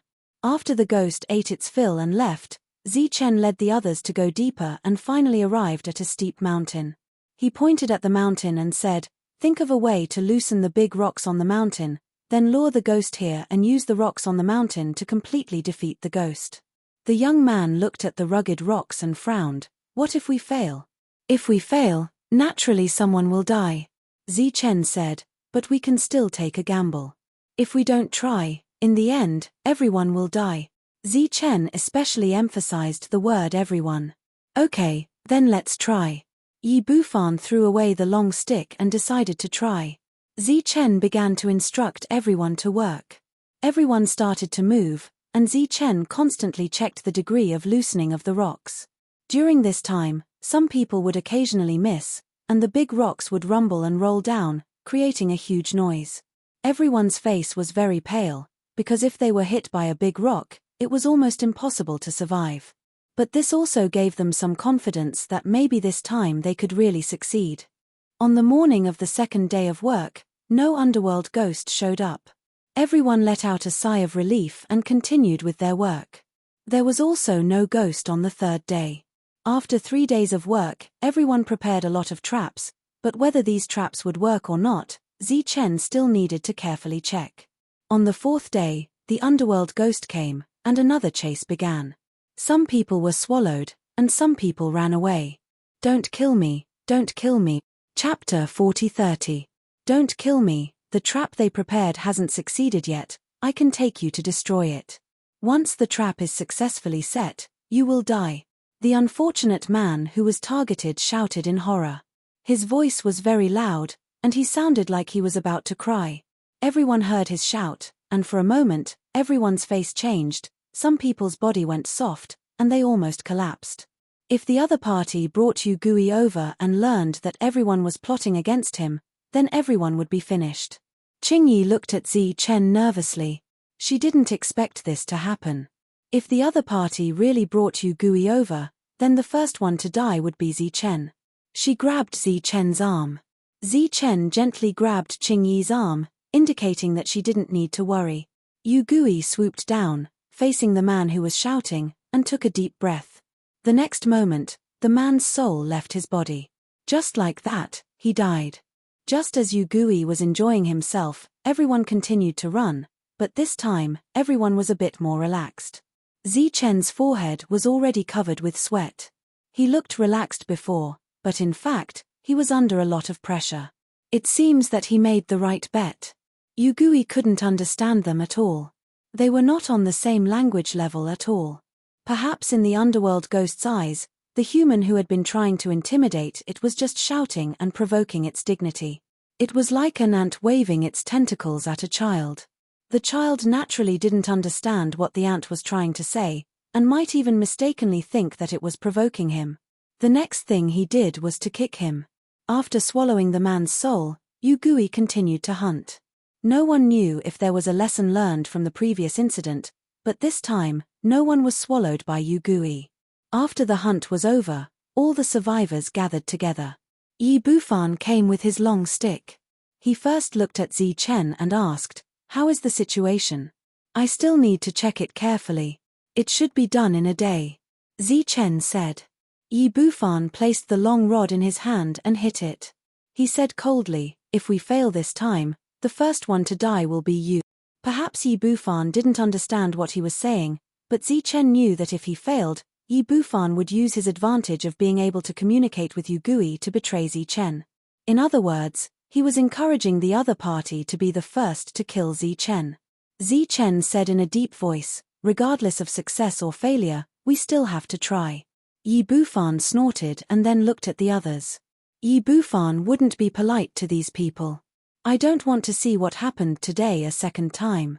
Next time, if there's anyone who wants to betray everyone to fight for a chance to live, then I'm sorry, whether you can survive or not, I'll break your wives' and children's legs and throw them out." The others kept quiet out of fear, not even daring to breathe loudly. Zichen didn't say anything. Sometimes, these people needed to be taught a lesson. He had overlooked it before, but fortunately, it didn't lead to a big mistake. The next day, Zichen checked the traps for the whole day. After a careful inspection, Zichen estimated that it was about time. That night, Zichen called everyone together. For the first time, he stood at a commanding position as the leader and ordered, If there's only one Yugui tomorrow, then we'll act according to the plan. Everyone's eyes were filled with expectation. If Zichen really killed Yugui tomorrow, then everyone would have hope. At this time, Zichen changed the topic, but if there are 2 Yugui tomorrow, then everyone will immediately leave this mountain. Even if you die, you can't come back here, let alone ruin our plan. Everyone's expression became dignified again. This is what you need to pay attention to.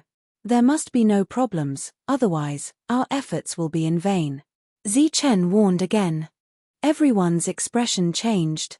Yi Bufan stood up and said, "The reason is very simple. If there's only one beast tomorrow, then we'll work together to kill it. If there are 2, then you can escape as usual. Except for this mountain with traps, you can escape to other places. If you don't die, then we'll meet here." Although the words were not very pleasant to hear, the meaning was expressed accurately and on point. Coupled with the bad impression Yi Bufan left on everyone nodded and prayed that there would only be one Yugui tomorrow. That night, everyone left the cave for the first time, abandoning their many years of habits. They didn't sleep well that night. Sometimes, they would be awakened by the wind and grass rustling in the wind. That night, everyone was nervous and expectant. Just as the first ray of sunlight illuminated the earth, they saw the sunrise on the mountain peak. They didn't know if it was an illusion, but today's sunrise seemed to be particularly beautiful. Zichen's gaze was looking into the distance. His mood was not calm, because no one was sure which direction the Yugui would come from. At this moment, Zichen also began to pray in his heart. Because there were too many uncertainties, they needed some luck. If they didn't succeed this time, then everyone would lose their confidence and no longer have the heart to resist. A last-minute prayer might be useful. There's one ahead. Zichen also began to pray, although he never believed that prayer was useful before. But there was always a limit to one's strength. Everything depended on fate. In their field of vision, there was movement. A Yugui appeared on the mountain peak in front of them. Everyone's hearts were hanging in the air, and their memories were already in their throats. Everyone held their breaths. They hoped that there was only one Yugui.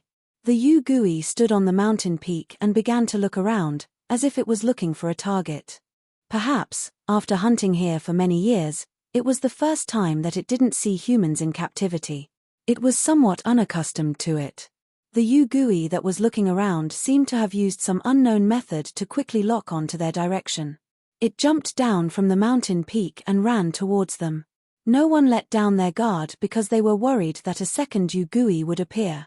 Zichen's eyes were fixed on the mountain peak in front of them, while Qingyi and Yi Bufan looked to the left and right. It seemed that luck was on their side this time. A second Yugui didn't appear. Yi Bufan lowered his voice and said, "There should be only one. Looks like our luck is good."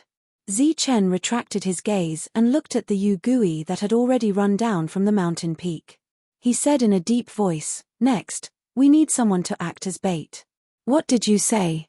Yi Bufan turned his head and looked at Zichen. Zichen's eyes were still fixed on the front.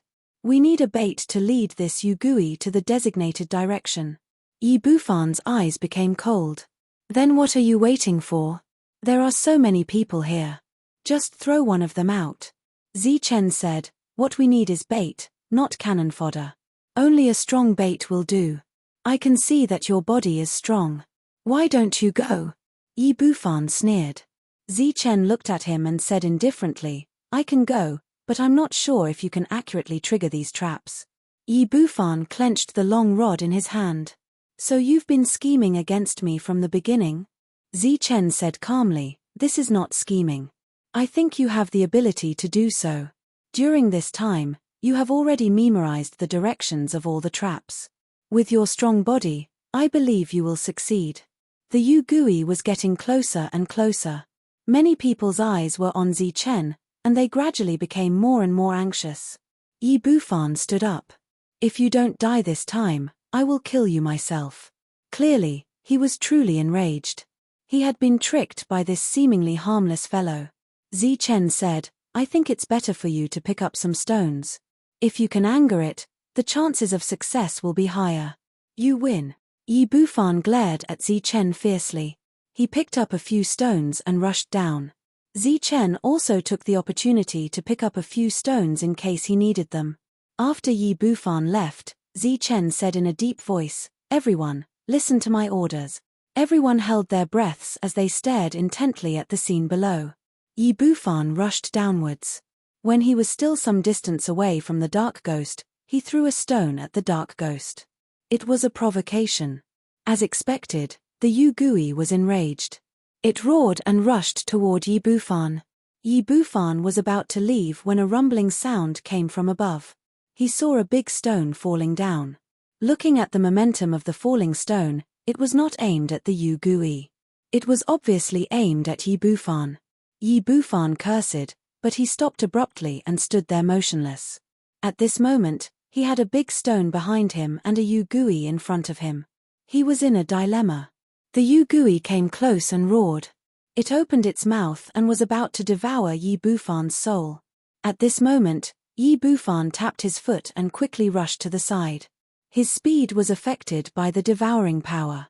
His movement was very slow, but he still managed to avoid the rolling stone. Boom!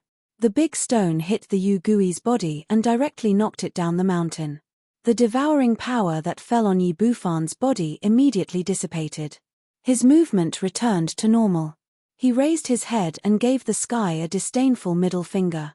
Zichen, on the other hand, gave him a thumbs up from above. Everyone else relaxed a little. Yugui had actually been hit. Yi Bufan looked down and saw that the big stone had fallen. The Yugui was not dead. It turned over and roared and rushed up. During this period, only Yi Bufan and Zichen could understand the sounds of cursing. Zichen looked at Yi Bufan's position below. After thinking for a while, he went to the second direction and triggered the trap. It could be said that the speed at which Zichen triggered the trap was faster than the speed at which Yi Bufan lured the Yugui. When Yi Bufan heard the commotion, he raised his head and cursed. Because Zichen's action had put him in a very passive position. At this moment, it was not him who lured the Yugui to trigger the trap. After Zichen triggered the trap, he had to risk his life and lead the Yugui to crash into it. If he did not control his speed well, he would lose his life. At this moment, he had cursed all 18 generations of Zichen's ancestors, but he did not dare to leave without permission. The timing was perfect. The big stone fell and Yi Bufan disappeared. Boom! Boom! Chapter 40:31. Zichen stood above and watched the second attack hit the target. He nodded with satisfaction. At the same time, he admired Yi Bufan's judgment and reaction speed. After being hit for the second time, Yugui still didn't die, but his body was covered in blood and there was a hole in his head. He looked very miserable. No one cheered because everyone could feel the wrath of the underworld ghost. Everyone was under great pressure. Suddenly, someone accidentally triggered a mechanism and a big stone rolled down from the sky.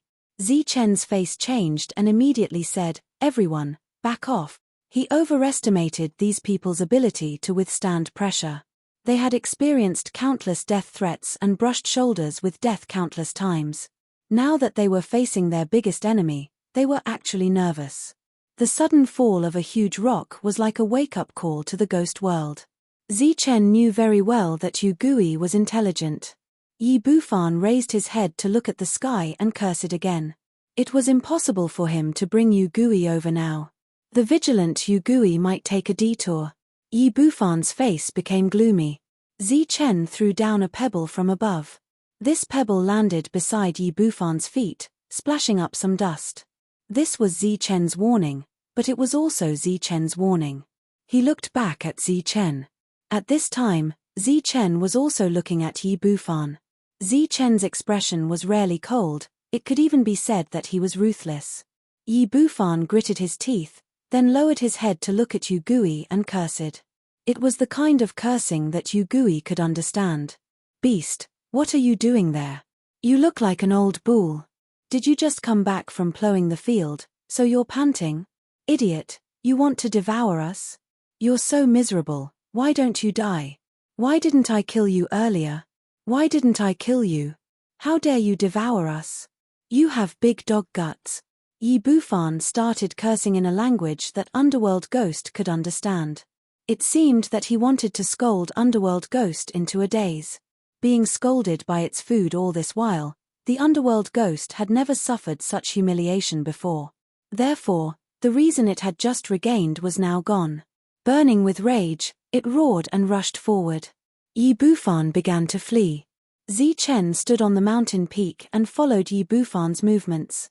At this moment, the others had already retreated far away. Because they had accidentally triggered the trap earlier, it had already brought them a great deal of trouble. All of a sudden, Zichen paused and triggered a mechanism. The boulder rolled down, kicking up a cloud of dust along the way. Yi Bufan dodged to the side. Yugui looked at the falling boulder and punched out.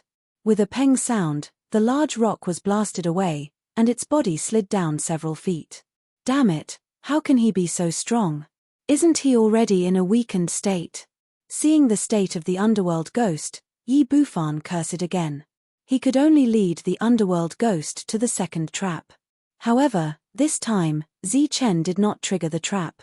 In desperation, he could only lure the Underworld Ghost to the next trap. Zichen still did not trigger the trap. Yi Bufan cursed angrily, Zichen, UF** King Dog, how dare you frame me? The third trap was finally triggered. But for the Underworld Ghost, it was nothing. It punched the boulder away and slid back again. But this time, just as it stabilized its body, the second trap that had not been triggered fell. The Underworld Ghost roared angrily and punched the boulder away again. Its body involuntarily retreated, and then the first trap that had not been triggered fell. This time, the Underworld Ghost could not avoid it. It was directly hit in the head, and its body rolled down again. Yi Bufan stopped not far away. Looking at the beautiful three-hit combo from before, he couldn't help but sigh at the ingenuity of Zichen's calculation. Obviously, even he did not think of this method.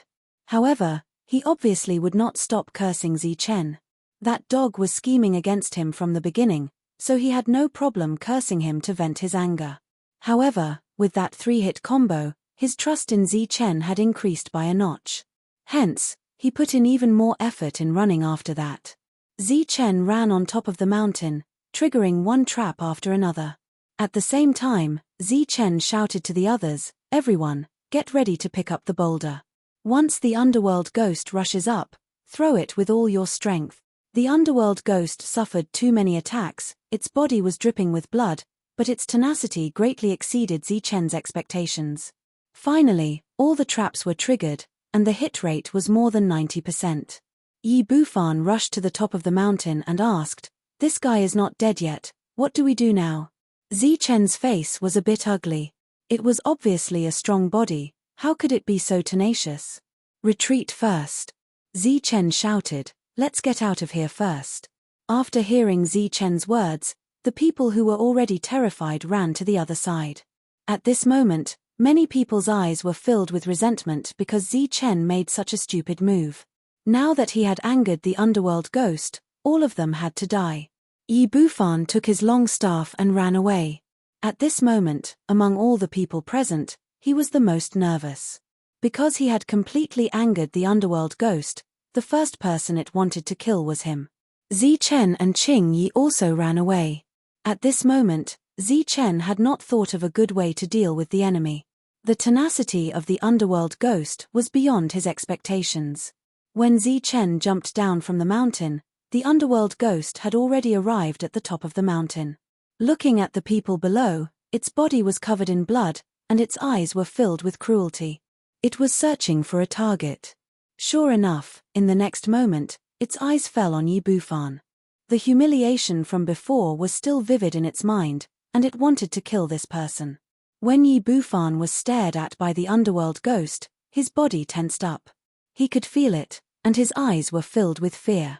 The Underworld Ghost's target was Yi Bufan. The Underworld Ghost's eyes began to change, and after a moment of hesitation, he shouted, "Everyone, protect Zichen first." No one responded, or rather, everyone was running away, and no one cared about Zichen. Yi Bufan shouted again, "Zichen is our leader, and also the mastermind of this incident. Protect the leader first, There will be opportunities to set a trap next time. Of course, no one would protect Zichen. At this moment, only their own lives were the most important. But subconsciously, those people glanced at Zichen.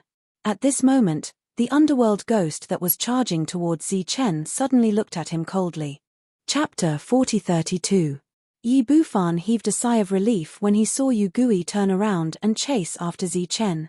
Regardless of whether or not he could survive, at least his life was saved. Damn it, I shouldn't have listened to him. Maybe I could have reached an agreement with these bastards. Yi Bufan cursed under his breath and immediately ran away. At this moment, he was still worried that Zichen might drag him down with him before he died. Therefore, he had to leave as soon as possible and get away from Zichen. No one knew why Yu Gui changed its direction to chase after Zichen. Didn't they say that Yu Gui couldn't understand them? Zichen was the only one who knew the reason. Therefore, when he heard Yi Bufan's words, before Yu Gui could react, he pushed Qingyi to the side and shouted, "Split up and run." Zichen ran away alone. Yi Bufan's second words rang out, this time in a language that everyone could understand. Qingyi was staring blankly at Zichen at this moment, so Yu Gui didn't notice anything unusual.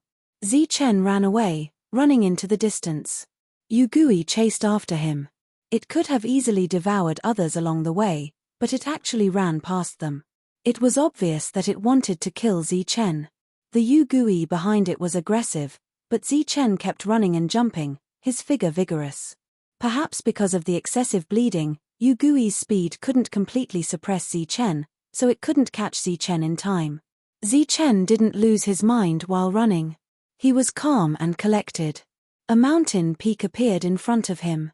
He flew up, leaving behind a cloud of dust. His vigorous figure was not inferior to Yi Bufan at all. At this moment, only Zichen was running towards the depths of the mountain, while the others ran in opposite directions. Zichen didn't deliberately lead Yu Gui to anyone, so he faced Yu Gui alone. Yi Bufan, who had already run in another direction, had a change in his expression. To be honest, after he had betrayed Zichen, he had thought that Zichen might bring Hell Ghost over. If it were him, he would have done the same. But Zichen didn't, which surprised him. At this moment, he saw Zichen suddenly slow down. His expression changed slightly. Is he running out of energy? Yu Wraith obviously noticed this as well. It sped up again and closed the distance between it and Zichen. Qingyi stood there and didn't run. Earlier, when the underworld ghost ran past her, it didn't devour her. Her eyes were filled with despair because her plan had failed. The possibility of Zichen surviving was almost zero. Tears rolled down her cheeks. Rumble. A thunderous sound suddenly rang out, and countless clouds of dust flew up like a dust dragon. It was a huge boulder, more than 100 feet long. It rolled down from the top of the mountain and smashed towards Zichen.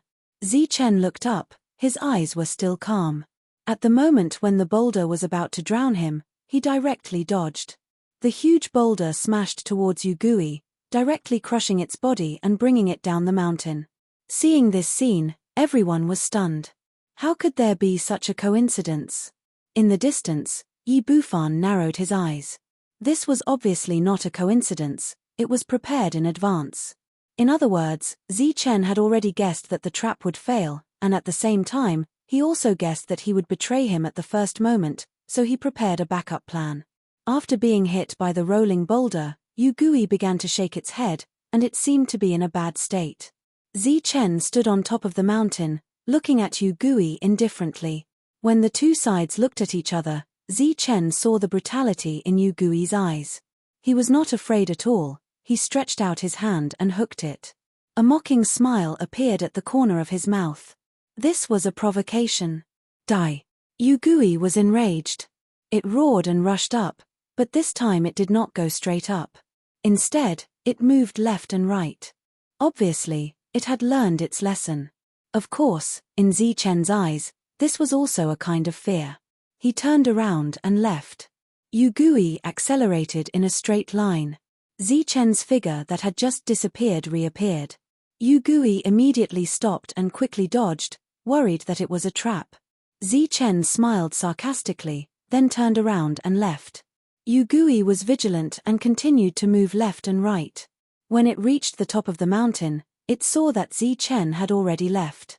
It roared again and chased after him like a wisp of smoke. Then, Yugui was hit by 2 boulders in succession, and its injuries became more and more serious. This was Chen's preparation in advance. It was not easy to find such natural places that could be used, and at the same time, it was also for emergencies. Following this, Chen did not have any backup plans. He began to run madly as Yugui continued to chase after him. The distance between the two was getting closer and closer. Chen's calm expression gradually became anxious, because everything did not develop as he expected. All the traps were gone. What should he do now? Delay until the other party dies from excessive blood loss? Fortunately, the only thing that made Chen feel fortunate was that Yugui did not devour others to replenish its energy. The distance between the two sides was gradually closing. Just as Chen was about to rush into a dense forest, Yugui caught up. It rushed at Chen. Sensing the abnormality behind him, Chen rolled on the ground and left. Yugui landed on the ground and opened its mouth to suck Chen, and a devouring force fell on Chen's body. Chen quickly retreated, avoiding the devouring soul in time. Yugui rushed again, this time directly pouncing on Chen. It did not immediately devour Chen, but instead used its hands to strangle Chen's neck. Its eyes were extremely cold, and it wanted to strangle Chen to death. At this moment, devouring was no longer important, it was pouring out its anger. Chen's neck was strangled, and he could not breathe. His cheeks were red, and his vitality was also slowly draining away. Suddenly, a person appeared in front of him. It was Qingyi. She was holding a large rock in both hands and smashing it fiercely at the back of Yugui's head. With a bang, Yugui's body shook, and the hand that was strangling Chen loosened a little. Chen began to gasp for breath. At this moment, Yugui exerted its strength again, completely ignoring Qingyi behind it. Qingyi kept smashing the rock, her eyes were full of anxiety, but it did not cause any damage to Yugui. Seeing that Chen was about to die, a person suddenly appeared in front of Yugui, and then the shadow of a staff appeared and hit the back of Yugui's head. Yugui shook its head and turned to look behind, but its hands were still exerting force. It saw Yi Bufan, the ant that dared to speak the language of its race. Yi Bufan shouted, and the staff in his hand was raised again, and it whistled down. Bang! Yugui's body shook again, but it exerted more force, obviously wanting to kill Chen first. Chen's eyes gradually turned white, and the light in his pupils was fading. With their weak strength, they could not affect Yugui at all, even if it was heavily injured. Chapter 4033. Yi Bufan gritted his teeth and swung his staff with all his might. He didn't know why he ran over to save Chen, maybe he saw some hope. But the tenacity of Yugui's vitality was beyond his expectations once again. Yugui's injuries were already so serious, but after several strikes, he was still so energetic. It seemed that it was impossible to save Chen now, and the thought of retreating emerged in his heart. But Qingyi was still holding on. Suddenly, a light appeared in front of Yi Bufan. It was very sudden. He was shocked and subconsciously stepped back, staring at the front with the staff in his hand. At first, he thought it was a ghost, but when he saw the black light, his expression changed. It was an unknown little beast. It was standing beside Chen on the ground, and its eyes were staring at Chen. Chen was gasping for breath, looking like he had just survived a disaster. What happened to Yugui? Just as Yi Bufan was thinking, Qingyi smashed another stone. Yugui's body suddenly tilted to the side and fell there motionless. Blood flowed down its neck, as if it was pierced by some kind of sharp weapon. It's dead. Yugui is dead. Yi Bufan's face was filled with surprise and disbelief. Qingyi threw away the bloody stone, stepped forward, and asked with concern, Chen, how are you? Chen took a few deep breaths, shook his head and said, I'm fine, I'm still alive.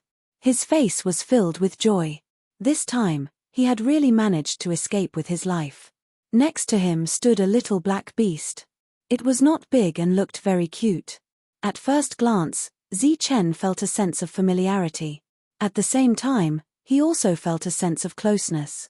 The little beast was also curiously looking at Zichen. Its eyes were very lively. "Thank you for saving me." Zichen thanked the little beast. The little beast jumped onto Zichen's shoulder, then jumped onto Zichen's head. Zichen smiled and subconsciously reached out his hand, and the little beast jumped onto his palm. Zichen carefully looked at the little beast. "I seem to have seen you before. In a dream. Now is not the time to dream. You should think of a way to deal with this beast's body." Yi Bufan's voice sounded. Zichen glanced at the dead Yu Gui.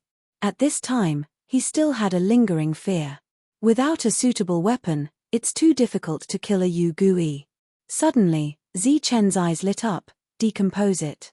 Yi Bufan's eyes widened, looking at Zichen strangely. "You're not going to eat it, are you? We need some sharp weapons. Its bones should be the most suitable." Hearing Zichen's words, Yi Bufan glanced at the long rod in his hand. He carefully searched for it. The material was excellent, but after the battle, there were many cracks on it, and it can only be used a few times. "Okay."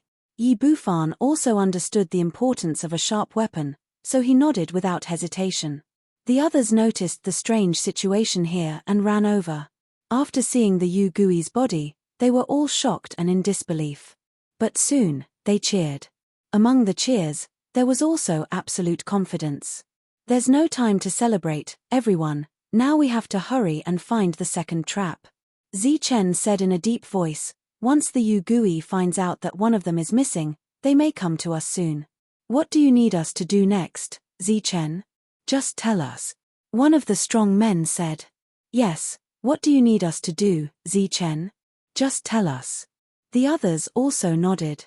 After this incident, everyone had absolute trust in Zichen. "Tell me, what do you want me to do?" Yi Bufan threw away the long rod in his hand and looked at the Yu Gui's body. "I need a good weapon now. We'll talk about the weapon later. Now, you and I will each lead a team to find a suitable place to set the trap. Once we find it, send someone to inform us." Zichen looked back at Qingyi and said, "Qingyi, bring a few people to dissect the Yu Gui's body and leave all the bones. We need to polish the weapon." Qingyi nodded and quickly called a few people, and they were all old people, including Li Haoqing.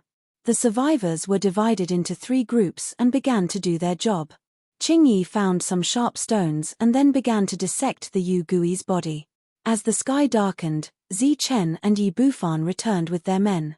There were many mountains here, and they had made new discoveries today. Zichen felt familiar with the unknown small beast, but it did not enter the forest and followed Zichen all the way. The small beast's body was not big, but it had a pair of sharp claws. The reason why the Yu Gui's throat was pierced by the sharp claws. Qingyi had already dug out all the bones of the Yu Gui's body and placed them together for Zichen and the others to choose from. As the leader in everyone's heart, Zichen was not modest this time. He picked a bone that looked like a big knife. Next was Yi Bufan. He picked a large piece of beast bone that could be used as a heavy hammer. He waved it a few times, and with a whistling sound, he nodded with satisfaction. Holding the beast bone knife, Zichen walked to the side and began to sharpen it on a big stone. This natural beast bone still needs to be carefully polished to become sharper. As for the other beast bones, they were divided among everyone. Everyone followed Zichen's example and began to sharpen it. After a whole night, the bone knife was sharpened into a prototype. Zichen put away the knife and stood, looking into the distance. That was the place where the Yu Gui often came.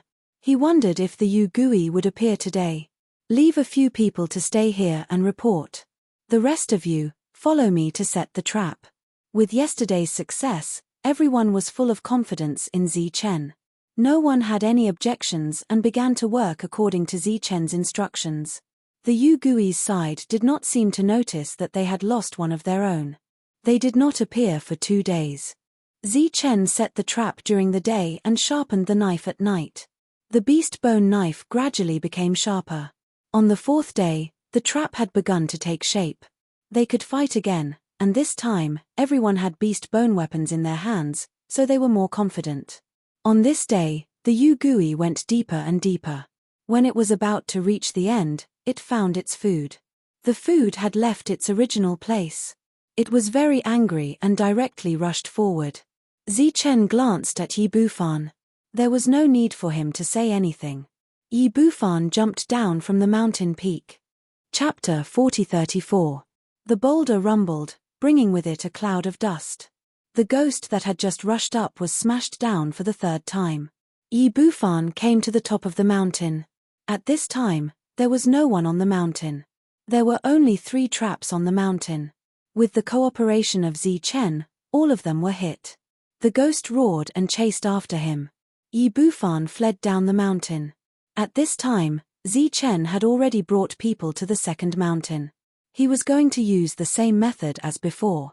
The ghost was intelligent, but once angered, it would lose its mind. At the edge of the second mountain was a steep cliff.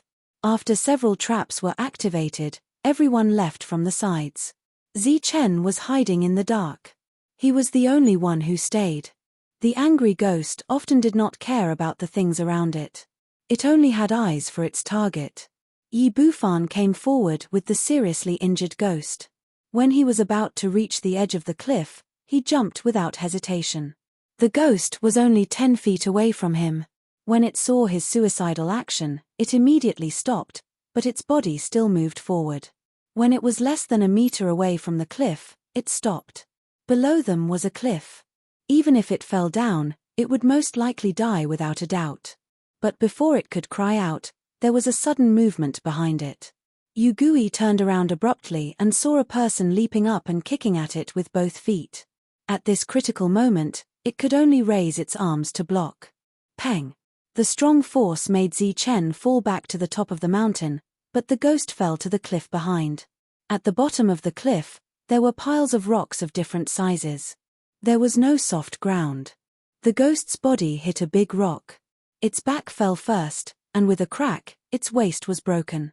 Qingyi, who had been waiting for a long time, brought people with her with beast bone weapons. While the ghost was unable to move, she stabbed at its vital points. Zichen's little beast hid at the side, ready to attack at any time.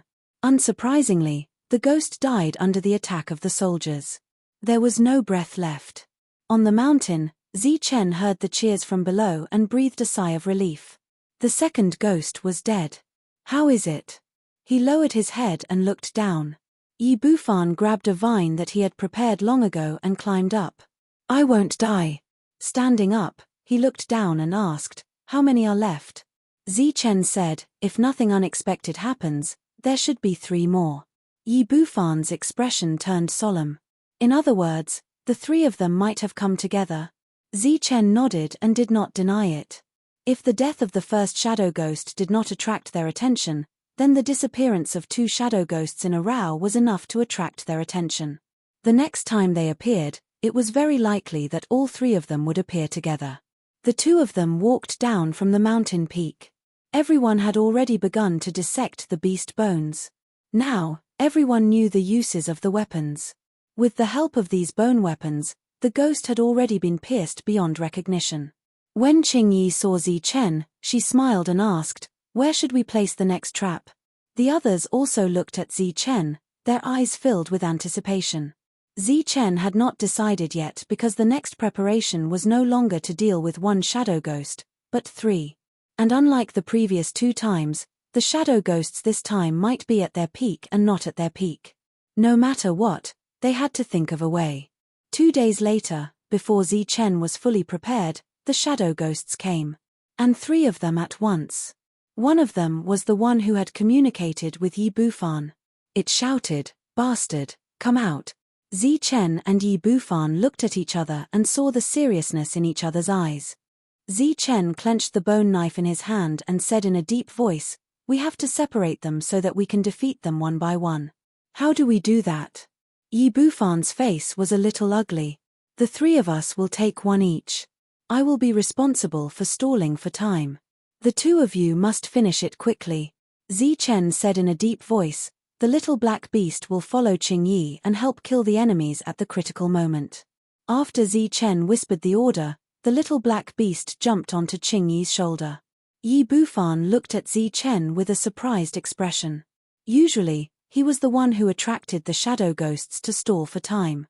He did not expect that Zi Chen would take the initiative to do it this time. Let's do our best. Zi Chen did not explain.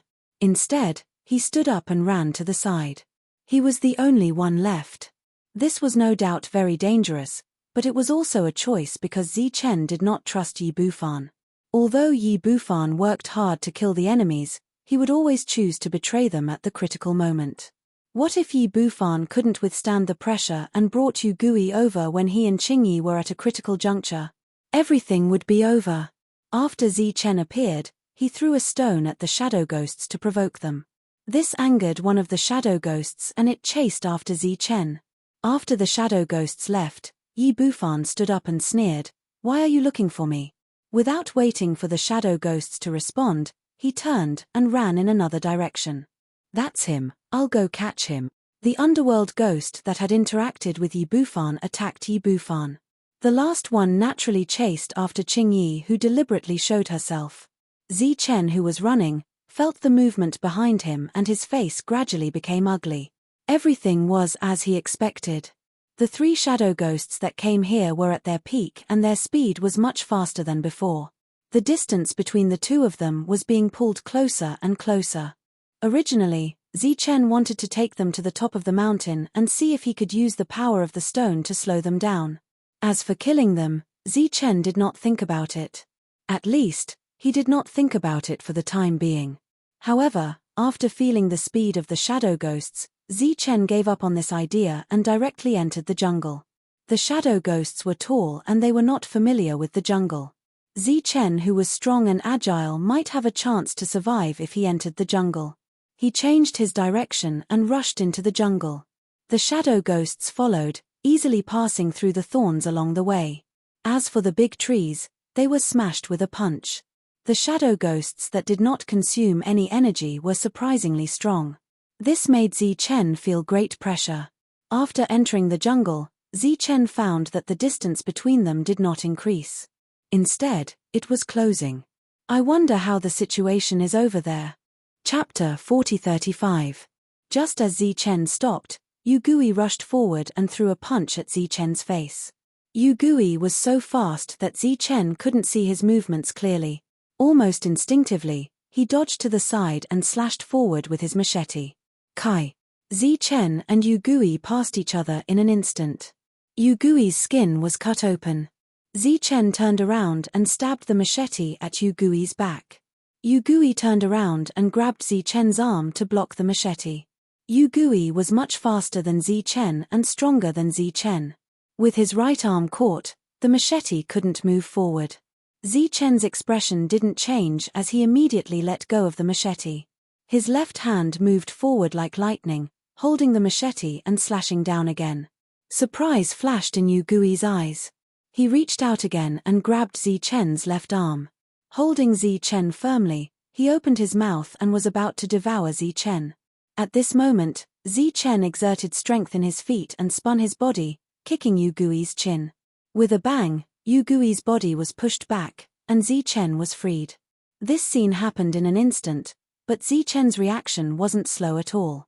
In fact, all of this originated from the battle memories of his body.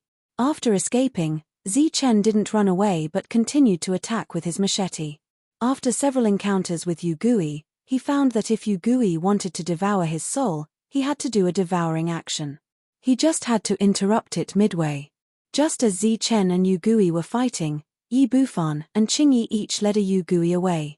The various traps they set up before were triggered one by one. The two Yu Gui roared in anger. "Bastard! You ants, how dare you scheme against us?" Yu Gui cursed from behind while Yi Bufan ran in front, occasionally turning back to curse and provoke the other party.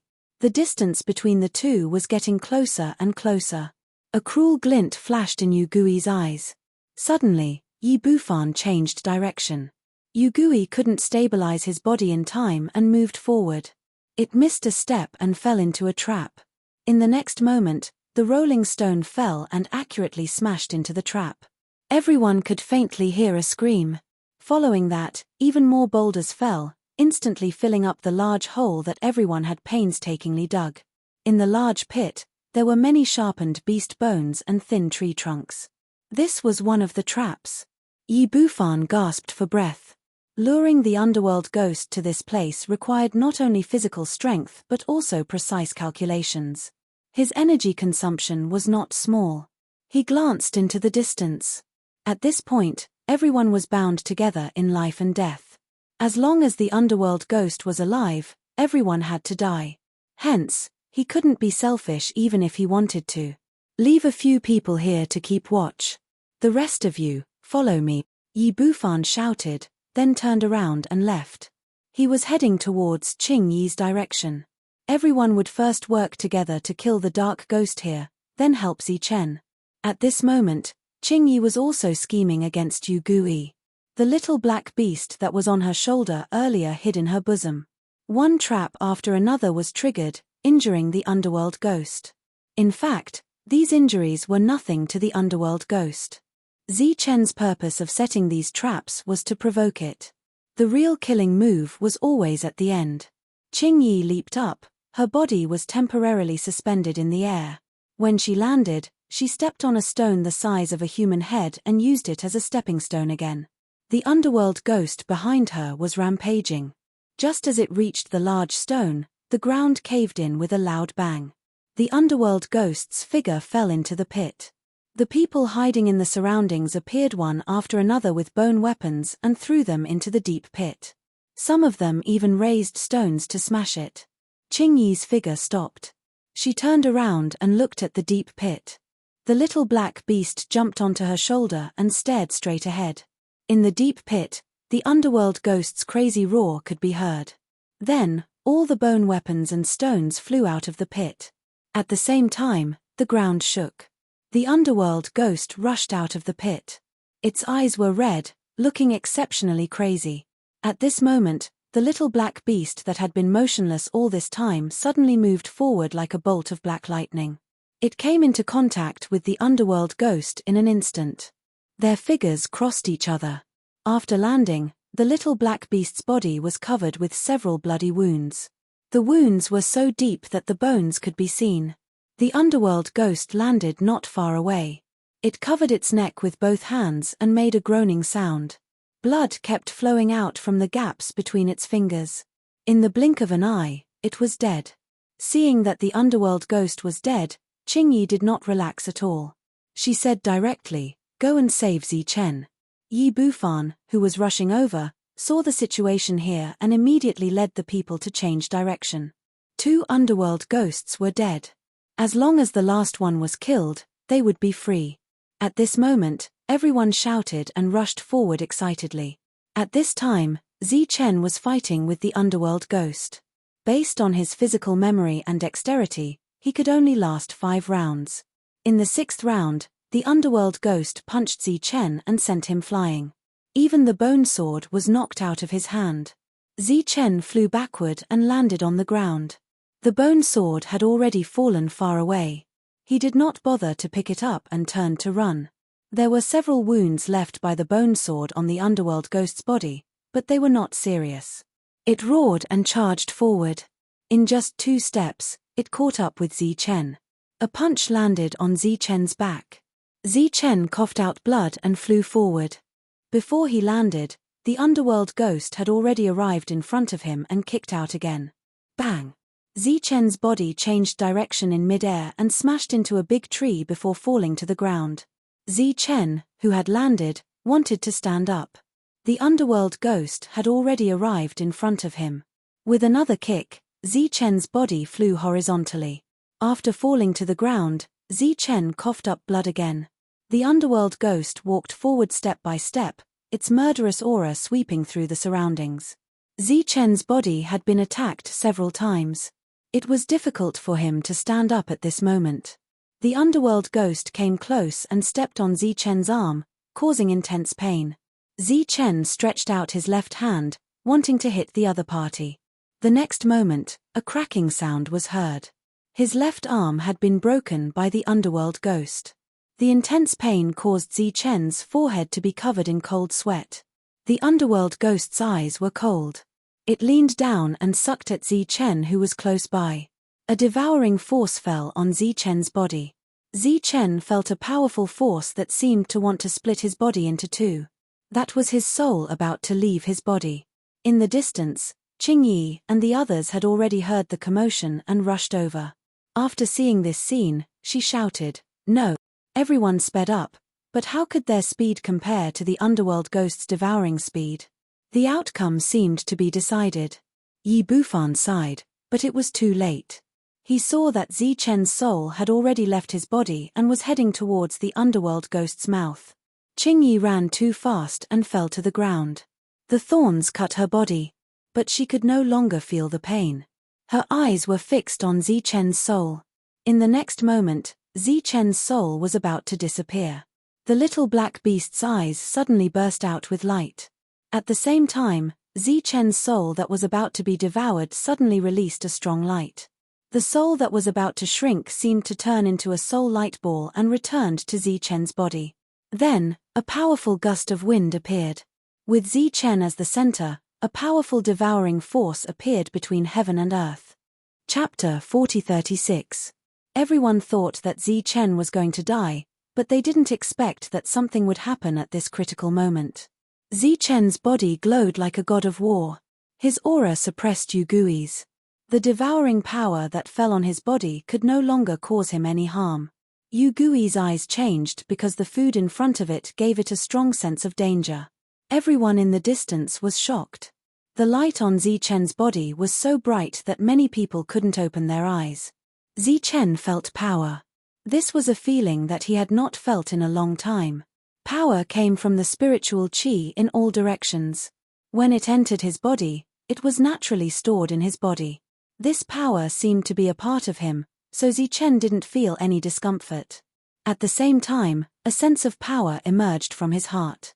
Yugui was also shocked by the scene in front of it, but when it felt a strong sense of danger, its eyes were filled with cold killing intent. It regretted that it didn't end the battle quickly when it tortured Su Chen. It opened its mouth again, and a devouring power fell on Zichen's body. Zichen, who was still immersed in the feeling of power, felt the devouring power. He gently waved his hand, and a light of power flowed from his palm, and the devouring power disappeared. The underworld ghost was stunned. If its previous failure was due to the mutation, then this failure to devour was simply unbelievable. At this moment, a sharp whistling sound rang out.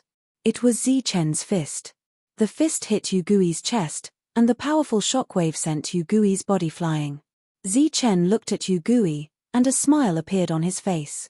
He didn't know what was going on, but he vaguely remembered that he had a similar power before, so he was no stranger to it. With a light tap of his foot, Zichen jumped up and came to Yugui's side. In the next moment, he attacked Yugui's head with lightning speed. The roar sounded again. It was as if a thunderclap had exploded. A powerful aura spread out in all directions, rolling up countless leaves in the forest. When the thunder disappeared, the forest suddenly became incomparably quiet. Everyone was still in the same position as before, standing there motionless, as if they had been attacked by a petrification spell. Zichen stood up. Yugui collapsed in front of him, no longer breathing. The last underworld ghost was also dead. "All right, it's fine now." Zichen glanced at the petrified crowd. The little black beast came to Zichen's shoulder. Only then did everyone come back to their senses. Each and every one of them felt extremely incredulous. "What's going on?" Yi Bufan approached and asked. "I'm not too sure either. It's like I suddenly gained strength." Zichen walked to the side. During the previous battle, his bone blade had fallen to the side. "Then you're really amazing." Yi Bufan's eyes were filled with envy. He was clearly in danger, but he didn't expect that not only did he not die, he even awakened a powerful force. After picking up the bone knife, Zichen asked, "Are the others all dead?" "There's no news. They should all be dead." Yi Bufan asked unwillingly, "How did your power appear?" "There's an ancient legend in this world." Li Haoqing walked over and took over the conversation. Everyone turned to look at him with curiosity in their eyes. "What legend?" Zichen asked. "It's a legend that has been passed down for a long time, but no one has ever believed it." Li Haoqing paused slightly, as if he was considering his words. In the legend, there will be a great hero who will suddenly awaken a powerful force and lead us to fight against the ghosts of the world, allowing us to stand up and no longer be persecuted. Why don't I know about this legend? Old man, you're not making this up, are you? Yi Bufan looked at him with suspicion. Not many people know about this legend. I only know because I've lived long enough. However, this is only a legend. No one believes in it because no one knows what awakening power means. Li Haocheng glanced at Zi Chen. No one knew about it before, but now they knew. The previous scene was Zi Chen awakening his power. Yi Bufan looked at Zi Chen from head to toe. You're that hero? Zi Chen took the bone knife and returned to the ghost. Let's deal with these things first. He began to dissect the ghost. He had never dissected it before, but his technique was very skillful. Yi Bufan took his weapon and squatted down beside Zi Chen. Zi Chen, tell me how you awakened your power. Zi Chen glanced at Yi Bufan. Yi Bufan said, I think the hero they're talking about should be me. I believe I can awaken my power too. Zi Chen looked at Yi Bufan. You want to be a hero so much? Yi Bufan said, it doesn't matter if I'm a hero or not. The main thing is power. I want to know how to awaken my power because I think I'm born extraordinary. Zi Chen thought about it seriously, while Yi Bufan was looking forward to it. During this time, Zi Chen didn't stop dissecting the ghost. After a while, Zi Chen said, maybe it's because I saw death. Yi Bufan was startled. He thought back to the previous moment. Zi Chen seemed to be only a hair's breadth away from death. Yi Bufan muttered, could it be that I have to try it too? Zi Chen looked at him and smiled. If you're really confident, you can give it a try. Yi Bufan said, if I don't awaken my power, will you help me? Zi Chen said, if you believe that I will help you, then the possibility of you awakening your power is almost zero. The others also came forward to help. At this moment, everyone was in a good mood. But the one who was in the best mood was naturally Qing Yi. She originally thought that Zi Chen was going to die. She didn't expect that Zi Chen would awaken his power. She was happy for Zi Chen from the bottom of her heart. Where are we going next? After thinking about it, Yi Bufan still felt that taking the initiative to seek death was not a reliable method. Moreover, what if Zi Chen didn't save him at the critical moment? Since it was related to his life, he couldn't be careless. If we're not wrong, there are only 5 ghosts here, and all 5 of them are dead. Then we have to go out and take a look. Zi Chen's eyes looked forward. The direction of the exit was the place where the ghosts came from. But Zi Chen didn't know what was there. Next, everyone went to dissect the other 2 ghosts and used their bones to make weapons. After staying here for 3 days, Zi Chen led everyone and left. Along the way, they saw a tall wall blocking their way out. This place was really like a captive place. At the end of the wall, there was a tall door. At this moment, the door was closed. Chapter 4037. This place was like a livestock farm, and the entrance was also the exit. It was right in front of everyone's eyes. However, the door was extremely tall, and with everyone's current strength, it was almost impossible to open it. This was the first time they had come here, and it was also the first time for the people who had lived here for generations. Everyone looked at Zi Chen, looking at him for help. After Li Haocheng's deliberate exaggeration, everyone knew about the legend of the hero. The Zi Chen in front of them was a godlike hero in their eyes, omnipotent. Zi Chen walked forward. At this moment, he was very nervous, not because he was worried that he could not open the door, but because he was nervous about the future. This was because he did not know what was outside the door. In his memory, he was born here. In addition, there were some vague memories of dreams, as if he had gone to an extraordinary place in the dream. However, a dream was a dream, and those dreams that were still fresh in his memory had long become blurry. Zi Chen took a deep breath and pushed open the sealed door. Outside was a green grassland, and there were some blooming flowers of various colors on the grassland. Everyone cried out in surprise, and they were very excited. After pushing open the door, Zi Chen walked forward. He left this place of captivity.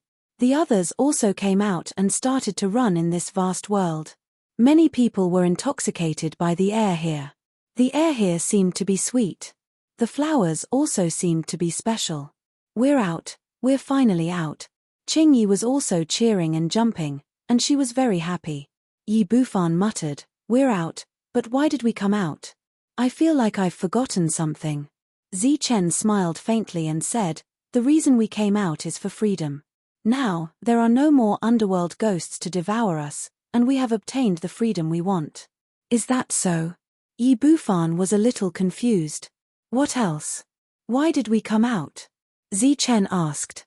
Yi Bufan shook his head, obviously unable to give an answer.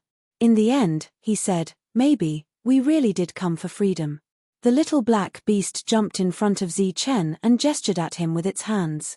No one knew what it was trying to say. Zi Chen crouched down, stretched out his hand and said, "Little guy, I have to thank you this time.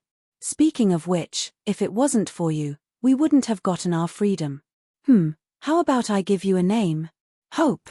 The little black beast seemed to be dissatisfied and protested. "Hope, Hope." Cheers sounded from all around again, and the little black beast reluctantly accepted this new name. Just as everyone was cheering for their freedom, Zi Chen walked forward alone. He wanted to go to the place where the underworld ghosts lived. Moreover, he was a little worried. What if the underworld ghosts were not the same five? Not long after, Zi Chen saw a strange building. From afar, it looked like a small castle. This made Zi Chen's heart skip a beat. Could it be that this was where the underworld ghost lived? This place doesn't look small. Could there be ghosts here? Some people followed him and also noticed this scene. Their faces couldn't help but change. Zi Chen stretched out his hand and signaled the people behind him to stay back for now. He held the bone knife and walked forward alone. The castle wasn't big, but its shape was a little strange. Zi Chen slowly approached it. The castle's gate was ajar, and there was no movement from inside. Just as Zi Chen walked to the gate, a black ball of light suddenly flew out from inside. Zi Chen, who was already on guard, immediately raised the bone knife and slashed forward. The black ball of light separated from the middle. It was actually a ball of black flame. At this moment, there was still a trace of it on the bone knife. Zi Chen's expression became serious. He rushed in with the knife. He saw the sixth underworld ghost. It was holding a black wooden staff in its hand. It muttered something and pointed at Zi Chen. A ball of black flame appeared from the wooden staff and went straight for Zi Chen. Zi Chen was shocked. This was the first time he had encountered such an underworld ghost. The light of power flashed. He quickly dodged and rushed towards the underworld ghost in front of him. The underworld ghost began to retreat. During this time, balls of flame appeared one after another. While Zi Chen was dodging, he was also paying attention to his surroundings. This wasn't a place to live, but rather an existence similar to an altar. There were some stone pillars around, and there were engravings on the stone pillars. At this moment, the underworld ghost had already retreated to the altar. He was shocked by Zi Chen's power. In the next moment, the altar lit up, and a powerful aura emerged from it. Zi Chen only felt an indescribable pressure on his body. It was like when he was devoured. Under this pressure, he almost couldn't control his body. After seeing Zi Chen's change of expression, the underworld ghost holding the wooden staff on the altar couldn't help but smile. "You actually awakened your power. Very amazing." It raised the wooden staff, pointed at Zi Chen, and said coldly, "But you still have to die." A straight beam of light went straight towards Zi Chen. The bone saber blocked the ray of light. How is this possible? Under the pressure of God, how can you move freely? Seeing Zi Chen blocking the light, the underworld ghost's face showed a touch of surprise. God! Zi Chen's body glowed as he resisted the pressure and walked forward. Not to mention just a wisp of pressure, even if the God you speak of personally came, I would still slay God. This was the first time Zi Chen spoke in the underworld ghost's language. This made the underworld ghost even more frightened. Zi Chen raised the bone sword, tapped his foot, and rushed forward. The underworld ghost raised the wooden staff. The staff lit up and protected him. The light changed, and the underworld ghost's protection was broken. Chen stood behind the underworld ghost, standing on the altar. The underworld ghost behind him had a slanted sword mark on its body. It looked down at the sword mark and fell down in disbelief. The blood dyed the altar and filled the runes. The runes around the altar seemed to absorb the blood and became even brighter. Chen stood on the altar as if he was bathing in the sun. A warm power entered his body. Hearing that there was no more fighting inside, Qingyi and Yi Bufan cautiously walked in. Seeing Chen standing on the altar and the underworld ghost on the ground, their expressions changed. "Come here quickly." Chen saw the two and shouted, "This place seems to be able to condense power on its own." Yi Bufan's eyes lit up and immediately walked up. Qingyi followed behind. The two walked up the altar one after the other, making the small altar a little crowded. Then, the light of power gathered around the two of them, and their bodies also lit up. "Power, I feel power," Yi Bufan shouted excitedly. "I am a hero, the hero of the legends." Chapter 40:38. The smile on Chen's face disappeared as he stared blankly ahead. What appeared from the ripples was a black piece of armor that looked like a black tortoise shell. It floated in front of Chen and looked very extraordinary. Chen hesitated for a moment before reaching out to take it. The armor was slightly cool to the touch, but there was nothing special about it. Looking at it carefully, there were some incomplete lines on it. Chen didn't know what it was. Just as he was looking at it curiously, the changes in the surroundings suddenly stopped. The altar castle began to shake as if it would collapse at any moment. Smoke and dust fell from it. "Let's go," Chen shouted and immediately pulled Qingyi to the door. But after a few steps, he saw that Yi Bufan was not moving. "Let's go. I can feel my power growing." Yi Bufan's whole body was glowing as he bathed in power. Chen was speechless. "Is your life more important or is your power more important?" After saying that, he ignored Yi Bufan and pulled Qingyi to run. Just as he rushed out of the castle behind him collapsed. Yi Bufan also ran out amidst the smoke and dust. Obviously, power was very important to him, but his life was more important. "Why did it collapse all of a sudden?" Yi Bufan said gloomily. If this continued, his power would continue to grow without limit. "Look in front of you." Chen's eyes were looking in front of them. That was the direction they came from. Yi Bufan turned around and saw the towering wall that had been there for God knows how long. This wall had been there for as long as he could remember, and he didn't know how long it had been there. He didn't expect it to start collapsing today, just like the castle behind him. "What's going on? Why did it collapse?" Yi Bufan asked in confusion. Chen looked back at the altar castle behind him and said, "Maybe it's because of it." Yi Bufan didn't dwell on this matter. Now that he had power, he was in an exceptionally good mood. "Haha, it's exactly the same as in my dream."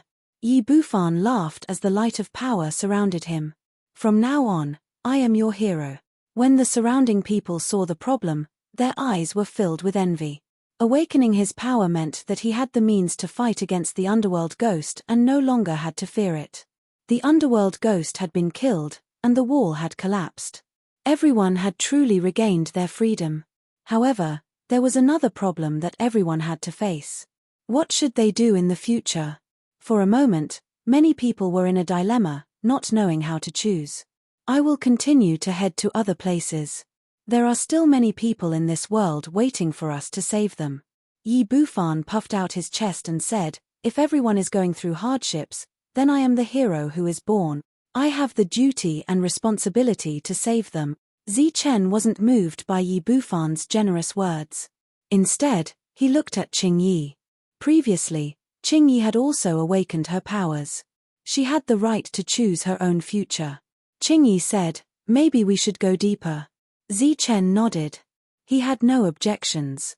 The others also cheered and expressed their willingness to follow, but there were still some who decided to stay, wanting to live a stable life here. Since everyone had decided to move forward, Chen naturally didn't have any objections. Some people stayed, some people were willing to follow Chen. After a short pause, the group was divided into two groups. "All of you will follow me from now on. From now on, I am your hero." Yi Bufan, who was surrounded by the light of power, looked back at the crowd and said proudly. At this moment, he really wanted to find an opponent to test his power. Zichen looked at the piece of armor in his hand. It looked like a tortoise shell. The patterns on it weren't complete. It seemed that there were a lot of such things here. They walked for nearly 100 miles. As the sky was about to turn dark, Zichen signaled everyone to stop and rest. Yi Bufan looked very regretful that he didn't show off his skills. Under everyone's surprised gaze, Zichen lit a bonfire. In the past, he didn't dare to attract the attention of the underworld ghost. Now, he naturally didn't have to worry. Everyone sat around the bonfire and began to talk and laugh, looking forward to the future. Among them, many people fantasized that they would also have great power. Even if they didn't have to fight against the underworld ghost, they could still protect themselves. Li Haoqing came to Zichen's side and sat down. Zichen had already recognized him as his grandfather, although he had never called him personally. "Are you really going to move forward?" Li Haoqing looked at Zichen and said with some worry, "No one can be sure of the dangers in the future." Zichen said, "There may be danger, but I have to go and take a look." Li Haoqing was very puzzled. Zichen continued, "I always feel that I have forgotten something, but I can't remember what it is." Li Haoqing said, "It's inevitable that everyone has dreams, but it's not good to take it seriously. According to the legends, you are our hero. The things in the dream are just distractions to you.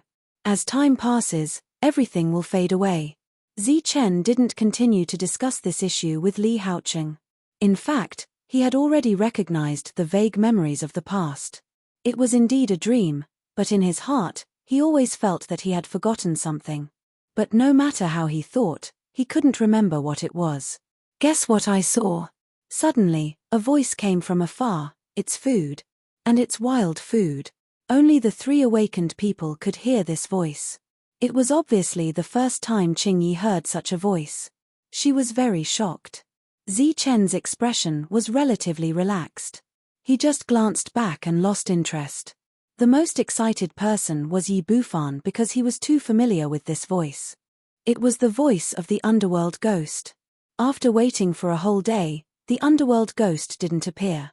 Unexpectedly, it appeared at night. He immediately stood up and looked in the direction of the voice.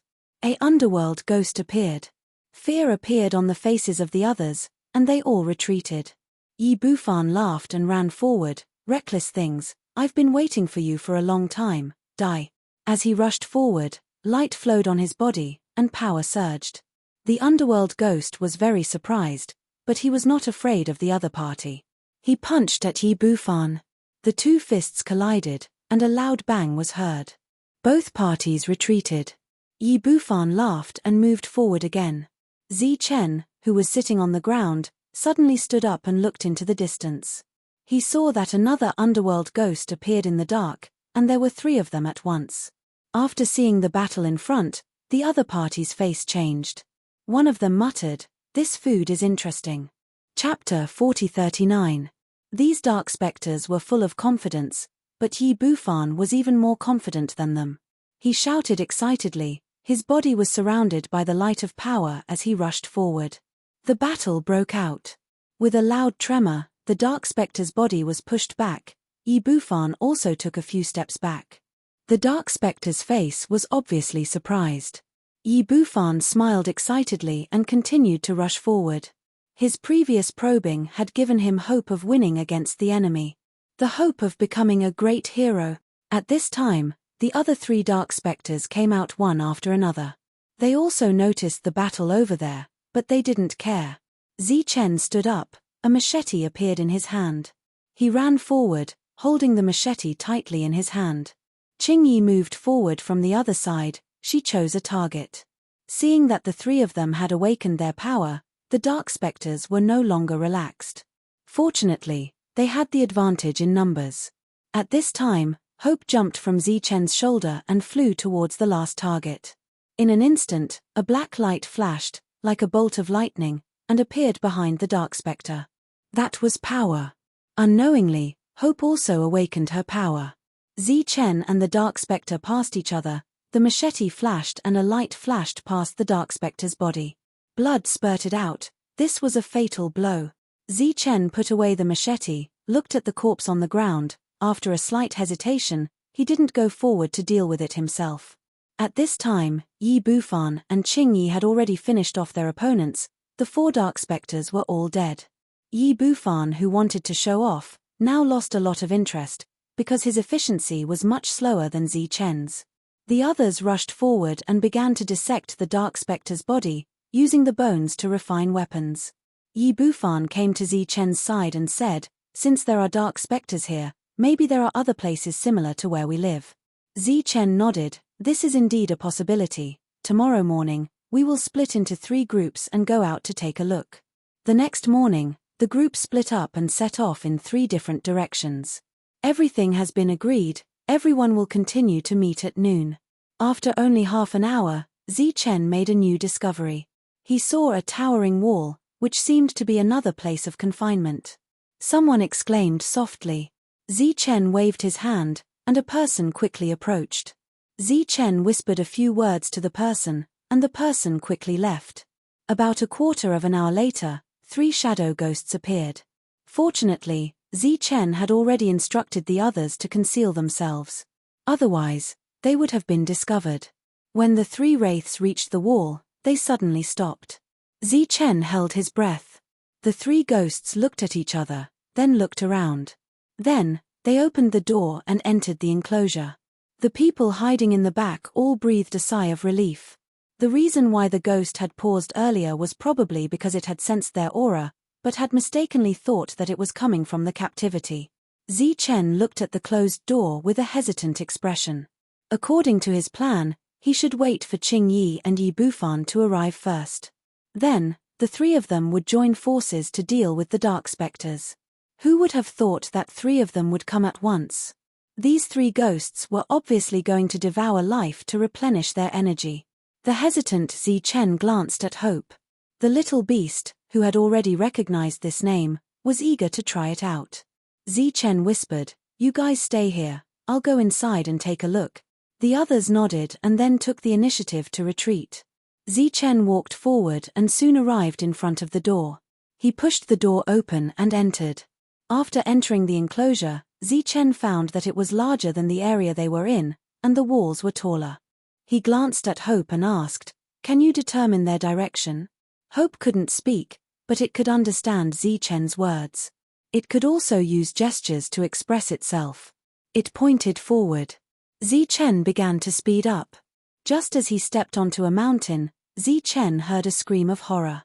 Looking forward, the 3 ghosts were like hungry wolves chasing a flock of sheep, following the humans. Some of them had already been devoured. The others were running away in fear. Zichen took a deep breath. His eyes gradually turned cold. He clenched the bone blade in his hand and rushed down the mountain. "Bastards!" he roared, his voice exploding like thunder. This roar immediately attracted the attention of Yu Gui. It also attracted a lot of people's attention. The 3 ghosts turned around, and when they saw an uninvited guest, their expressions changed slightly. A woman with a child in her arms, who had just survived the disaster, ran away in fear the moment the ghost stopped. Zichen ran over, the bone blade in his hand flashing. "Bastards, come and die." His voice rang out again, but this time, it was in a language that Yu Gui could understand. The 3 ghosts were angry. They gave up their original target and rushed towards Zichen. Zichen's gaze fell on the 3 ghosts. They were in different positions, one in front and one behind. Zichen locked onto the one closest to him and sped up. Hope stood on his shoulder, also ready to attack. As the 2 sides approached each other, Zichen tapped his foot and leaped forward. At the same time, Hope borrowed the momentum from Zichen's shoulder. Its hidden claws appeared, and a cold light flashed across them. In an instant, Zichen and Hope passed by Yu Gui, one on the left and one on the right. Zichen's body rolled behind the ghosts. There were several wounds on his chest, blood flowing out. On the blade of the bone blade, there was also blood dripping. The difference was that the blood on the bone blade was the ghost's. The ghost's body fell to the ground with a bang and never stood up again. In the distance, The humans who had stopped running were all stunned when they saw this scene. In their memories, everyone was food, and the underworld ghost was invincible. But today, such an invincible existence was killed by a human. When the other two ghosts saw this, their expressions became serious. Then, the two of them gathered together and joined forces to attack Zichen. Zichen looked at the two approaching ghosts and said, "The next battle will be difficult. Be careful." Previously, Zichen was able to kill his enemies in one move because the ghosts did not understand his true strength. Now that he chose to expose himself, the ghosts were prepared. This battle will be much more difficult. Zichen stepped forward and slashed with the bone blade in his hand, hoping to rush to the other ghost. The bone blade flashed, but it missed. The ghost dodged in time. After dodging Zichen's attack, the ghost opened its mouth and inhaled. This was devouring. Zichen's body was surrounded by light, immediately dispersing the devouring power. At the same time, the bone blade in his hand slashed again. The ghost took a step back and dodged again. Chapter 40. Zichen's third slash injured Yugui. At the same time, Zichen's fourth slash appeared. His speed was not fast, but there seemed to be a strange rhythm to his footsteps. Zichen's figure flashed and missed Yugui's attack. Then the fourth slash fell and cut Yugui's forearm. Zichen began to move around Yugui. The power of each slash was constantly superimposed. Zichen didn't know what was going on. It was as if when he was fighting with the ghost, his body naturally did this kind of action. Moving forward, rushing, dodging, all of these seemed to be subconscious movements. It was as if his body had made these movements countless times, so much so that his consciousness could not keep up. Kai. Under Zichen's strange performance, more and more wounds appeared on Yugui's body. Yugui roared again and again, but it could not do anything to Zichen. In the distance, the survivors who had escaped earlier all gathered together at this moment. They were shocked to see the battle in front of them. The human with the bone knife was very agile. The powerful Yugui could not do anything to him. At the same time, the strange little beast also showed its extraordinary means. It beat Yugui until he could not do anything. Zichen did not know what was going on, but under his continuous attacks, Yugui in front of him clearly lost his balance and direction. He was keenly aware of the opportunity to attack. Zichen suddenly used his strength and slashed Yugui's neck with the bone knife. Blood spurted out and Yugui fell to the ground dead. On the other side, hope had ended the battle early. Zichen held the bone knife and looked at the distance. Those people were standing there, motionless. They looked at Zichen with curiosity and awe. Zichen opened his mouth to say something, but at this time, a voice came from behind. "You are free." It was Yi Bufan and Qing Yi. After hearing the news, the two rushed here. They did not expect to see Zichen defeating the enemy. Yi Bufan was a little regretful, but this did not prevent him from being a hero. There were a lot of people following behind him. After they arrived, they started to dissect the body of the ghost. Yi Bufan continued to walk forward, to prove his worth as a hero to everyone. Zichen looked at Qing Yi. "Why are you here so soon?" Qing Yi said, "I discovered a castle that was similar to the sacrificial altar from last time. Thus, I was preparing to come back and report. On my way back, I met Yi Bufan. He also discovered something." Zichen glanced into the distance. Yi Bufan had already gathered the others and was talking loudly about something with spittle flying everywhere. The others had looks of admiration on their faces. Qing Yi said, "The place that Yi Bufan discovered might be the place where the underworld ghosts live." Previously, in addition to the altar, Zichen had also discovered some buildings. Those were the residences of the 5 dead ghosts. They had built houses and did not live in caves. "What are your plans?" Qing Yi looked at Zichen. Zichen said, "Let's go to the place where the underworld ghosts live first. After that, we'll deal with the abnormality at the altar." After bragging, Yi Bufan brought everyone over. The number of people here was much more than their group. It could be said that they were in a grandiose formation. Coming in front of Zichen, Yi Bufan pointed behind him and said proudly, "They will be following us from now on. If there's anything you need, just tell me quickly." At this time, many people were curiously watching Zichen's team dissect the bones of the underworld ghosts. A quarter of an hour ago, the underworld ghosts were invincible in their hearts. They did not expect that in just a quarter of an hour, they would become corpses. Moreover, that guy named Yi Bufan even said that he would lead everyone to kill the other underworld ghosts and give them a real world of freedom. Zichen said, "There are some questions that we need to ask. We need to know more about the underworld ghosts here, such as their numbers." Although Zichen's team, including Hope, had 4 awakened ones, this place of captivity was very large. Perhaps the number of underworld ghosts here was very high. This was very important information, but unfortunately, after Zichen asked, no one could give him an answer. No one had paid attention to this problem. In fact, they did not even know that the underworld ghosts looked different from other underworld ghosts. If they don't want to resist, they won't care about this kind of thing. Qingyi said lightly, "Let me go over there and have a look." "I'll go with Hope." Zichen said, "Hope's body is small. Maybe we can go deeper and investigate." Yi Bufan led everyone away from this place. Zichen, on the other hand, headed towards the location provided by Yi Bufan. As they neared, they saw a lot of buildings. Roughly estimating the number of hell ghosts here, it was several times more than the place they were at before. Zichen hid in the dark and signaled Hope to go and investigate more accurately. Hope turned into a shadow in the dark and quickly disappeared from Zichen's sight. After about half an hour, Hope reappeared. At the same time, she reported an accurate number to Zichen, 22. There were 22 underworld ghosts here, not including the 3 they killed during the day. Zichen suspected that the 4 underworld ghosts from yesterday also came from this place. Zichen planned to go back and discuss with the others before making a decision. Unexpectedly, just as he was about to leave, Hope tugged at the corner of his clothes.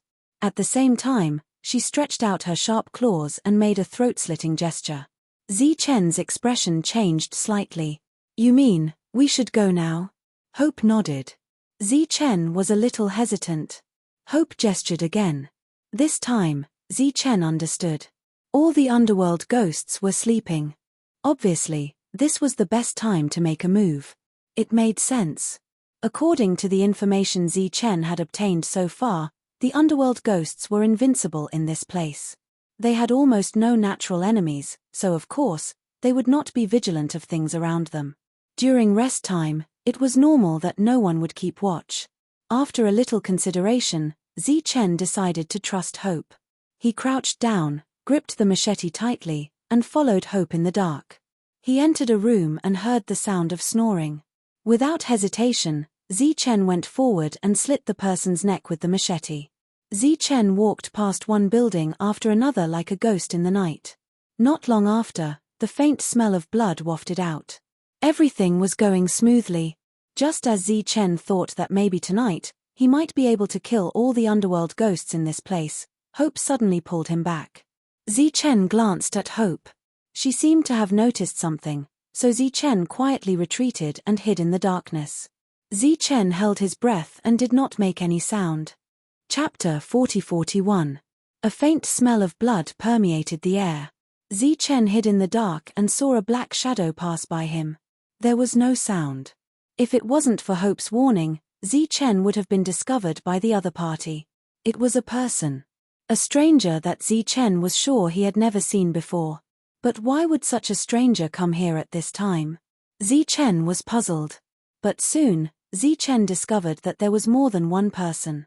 Daring to sneak into the place where the ghosts lived, Zichen guessed that these people were all awakened ones.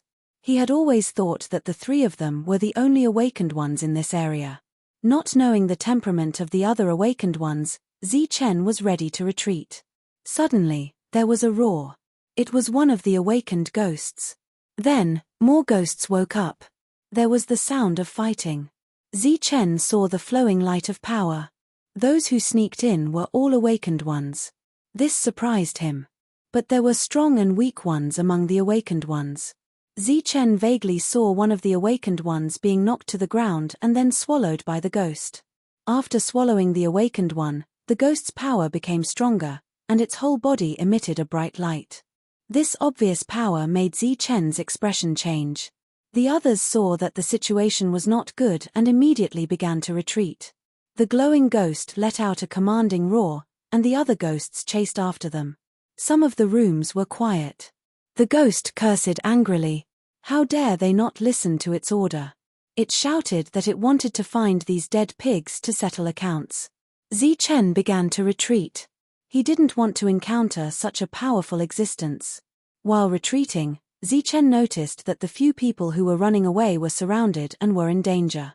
Although they had ruined his plan, they were still awakened ones. If he didn't help them now, they would all die when the powerful ghost spirit approached. Moreover, the ghost would grow stronger and become an unparalleled existence. Zichen approached from the dark and appeared like lightning. The bone sword in his hand drew a light. Kai. A ghost's throat was cut open, and it fell to the ground with its head raised. When the other ghosts saw this, they all turned around vigilantly. Zichen's figure had already disappeared from the other side. While he was in a daze, the awakened ones all left. The specters glanced at the corpse on the ground. They seemed to be frightened and did not immediately pursue. After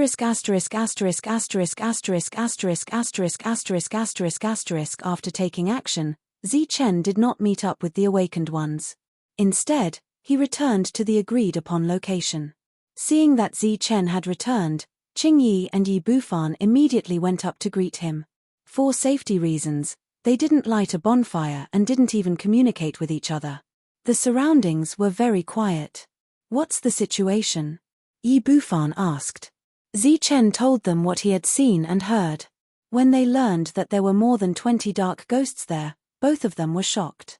After hearing that there were other awakened ones, both of them were in disbelief. Qingyi said, "It seems that we are not the only ones who have awakened. Since there are other awakened ones in this world, it might be a good thing for us." Zichen neither nodded nor shook his head. Yi Bufan said, "It might not be a good thing." Qingyi didn't understand what he meant.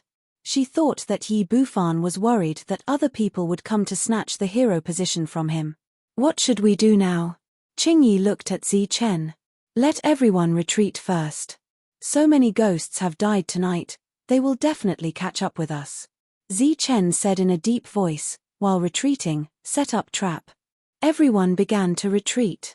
Their original plan to completely destroy the specters was stopped because of the appearance of those people. The only thing that Zichen was worried about now was whether the powerful specter would bring people to chase after them. Everyone began to move. They retreated for dozens of miles until they came to a forest and stopped. Following Zichen's instructions, they began to set up some traps to deal with the enemy. This night, almost no one rested. The specters that they imagined did not chase after them. Zichen secretly breathed a sigh of relief. "You guys are quite good at hiding." Suddenly, a faint laugh sounded. A person walked out of the dense forest in front of them. It was a young man wearing a robe made of specter's beast skin. He had a cold smile on his face as he appeared in front of everyone. "Who are you?" Yi Bufan felt the other party's ill intentions and said indifferently. Footsteps sounded, and one figure after another appeared from the forest. Among these people, Zichen saw a few familiar faces. They were the people who were besieged last night. The purpose of these people was not obvious. Zichen's people all held bone weapons and looked at those people. The leader of the beast-robed young man glanced around and stopped on those bone weapons. "Is it them?" the young man said. A young man came forward and pointed at Zichen. "Yes, it's him. He's the one who ruined our plan." "What nonsense are you talking about?" Qingyi said in dissatisfaction. The young man glanced at Qingyi, and a light flashed in his eyes. "He ruined our plan last night and caused the death of one of our brothers." Qingyi and Yi Bufan's expressions changed. Zichen had already told them about this matter yesterday, but the two of them had different versions of the story. "Are you sure it's me who ruined your plan?" Zichen looked at the young man, but his expression did not change much. "Of course it's you." The young man pointed at Zichen. "If it weren't for you, how could Danny die?" The young man smiled playfully. "So many of our brothers saw it. Are you not going to admit it?" The beast-robed young man pointed at Qingyi and said, "Don't worry, I'm not here to make things difficult for you. It's just that one of our brothers died. You should pay some compensation. I think it's her. We're all hunters, so I won't bully you." The other party named Qingyi. "Why?" Qingyi was angry. Yi Bufan sneered.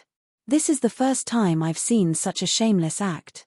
If you want to fight, then come. We'll accompany you to the end." He waved the bone stick a few times, and a light flashed from the stick.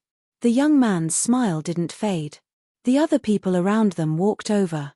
Judging by their aura, they should be hunters. There were more than a dozen of them. They had an absolute advantage in numbers. "What you know may be different from what I know." Zichen stepped forward and said, "Last night, I arrived before you. After killing a few specters, your people came. Then, I hid in the dark and let you do whatever you want.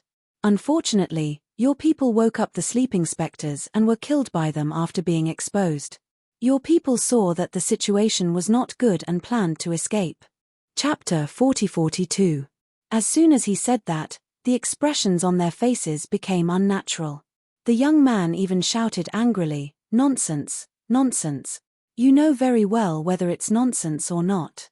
Zichen said calmly, "If you guys didn't suddenly appear, I would have killed all the underworld ghosts by now. Speaking of which, you guys were the ones who ruined my plan and exposed my identity. Well, I haven't gone to look for you guys yet. I didn't expect you guys to come looking for trouble first." Yi Bufan looked at the young man proudly, his eyes filled with provocation and pride. He seemed to be saying, "What do you have to say now?" The smile on the young man's face froze. "Is that true?" Everyone lowered their heads, only the young man said loudly, "Nonsense, he's talking nonsense. Those underworld ghosts were killed by us." The young man's face became gloomy, as if he didn't need to tell the truth anymore. He said angrily, "Slap your mouth." With a simple sentence, the young man didn't dare to argue anymore. He began to slap his own mouth. The sound was very loud. When the young man looked back at Zichen, a smile appeared on his face again. "Looks like this is a misunderstanding, just a misunderstanding. My name is Cardamon. How should I address you guys?" Cardamon's attitude changed so quickly that it was out of Zichen's expectation, but his character of being able to admit his mistake was not bad. "Zichen. What about you two?" Cardamon looked at Yi Bufan and Qingyi. After the two introduced themselves, Cardamon laughed and said, "Misunderstanding. People say that they don't know each other until they fight, but we don't know each other until there's a misunderstanding. You guys fought against the underworld ghosts for the underworld ghost devouring armor, right?" "Underworld ghost devouring armor?" Zichen was puzzled. It was also the first time Yi Bufan and Qingyi heard this strange name. "What? You guys don't know?" After taking in the expressions of the three of them, Cardamon was slightly stunned. Zichen shook his head, indicating that he knew nothing about it. Cardamon explained, "The underworld ghost devouring armor is the fastest shortcut for us to get the underworld ghost devouring technique. Once we get the underworld ghost devouring armor, we can become like the underworld ghosts and have the ability to devour everything." Oh! This was the first time Zichen had heard of it, so he was a little curious. A light flashed in Cardamon's hand, and a black piece of armor appeared. "This is it." After Yi Bufan and Qingyi saw this, they looked at Zichen. This was because Zichen often took out this kind of thing to look at. Looking at the patterns on it, it was almost the same. "This is the ghost devouring armor. I have one too." Zichen took it out and asked, "Is this it?" Cardamon glanced at the piece of armor in Zichen's hand as a light flashed across his eyes. "That's right, this is it." Zichen said regretfully, "It's a pity that I didn't find any other use for it even after studying it for a long time." Cardamon smiled mysteriously and said, "That's because there aren't enough of them." "What do you mean?" Zichen looked at Cardamon. Cardamon extended 5 fingers and said, "It's very simple. You just need to gather 5 pieces of this thing and you'll get the complete Devour God art. Of course, this piece won't work. And if you want to go from awakening to devour, this is the only shortcut." Looking at Zichen's confused expression, Cardamon said, "Right now, we're all in the awakening stage. Although we can fight with ghosts, we can't grow on our own. Only when we reach the devour stage can we devour everything to grow, suppress ghosts, and drive them away. Cardamom suddenly smiled mysteriously. This kind of devour even includes devour ghost devour? Zichen was very shocked. Devour ghost devour meant that he could treat ghosts as food. Cardamom looked behind Zichen and scanned the faces of the ordinary people. He estimated the number of people and said, "In your team, only the 3 of you have awakened." Zichen nodded. "Then why don't we work together? After all, after we get the ghost-devouring armor, we share it. Whether we can learn the Devour God art or not depends on luck." Cardamom smiled and said, "And after we work together, we only need to get 3 more pieces." Zichen didn't have any opinions about working together, but he still needed to see what the other 2 thought about this. Cardamom was obviously very knowledgeable, and since they were in the same camp, they probably wouldn't kill each other. Yi Bufan and Qing Yi didn't have any opinions and nodded at the same time. Then, the group discussed how to get rid of the ghosts in this area. According to Zichen's idea, they should lure all the ghosts here and kill them. After all, there were traps here. These lousy traps can kill the ghost. The young man who slapped his face before glanced at his swollen lips and was very disdainful of those traps. Of course, before we awakened, we used these traps to kill a few ghosts. Yi Bufan said proudly, "Compared to fighting and killing, this method is more reliable." "Oh, your mouth should still hurt, so try not to talk too much." The young man seemed to be very unconvinced. He wanted to argue a little more, but he was fiercely glared at by Cardamom. "Shut up. We'll do as you say, Zichen. But how are we going to lure those specters over?" Zichen said, "They have no choice but to come here, because I've already taken those people away, so they have no source of food." Cardamom smiled and said, "I see. In that case, in order to show my sincerity, I'll leave 5 people here for you. As for the sacrificial ground, I'll take the others and conquer it. Don't worry, once we get the ghost-devouring armor, it will be our shared treasure." Cardamom had already explained to Zichen the function of the altar before. In that place, the ghosts can use more powerful power and even some magic. Zichen didn't have any opinions. It was better not to take risks. After a quick discussion, Cardamom left 5 awakened ones and left with the others.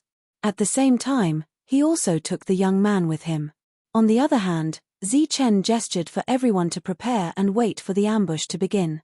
Yi Bufan went out again to lure the ghosts. Asterisk asterisk asterisk asterisk asterisk asterisk asterisk asterisk asterisk asterisk. The young man followed behind Cardamom. His mouth was still swollen, so he asked in confusion, "Big brother, why are we working with him? Only 3 of them have awakened. Wouldn't it be better to kill the 3 of them and take the devouring armor?" Cardamom looked at the young man coldly and said, "You're quite bold. You even dare to lie like this." The young man lowered his head and didn't say anything. That Zichen dared to attack the ghosts alone is definitely not an ordinary existence. If we work with him, our battle power will only be stronger. Cardamom said, "I believe that we can gather enough devouring armor in a short time. Once it becomes a theurgy, what power can do to us?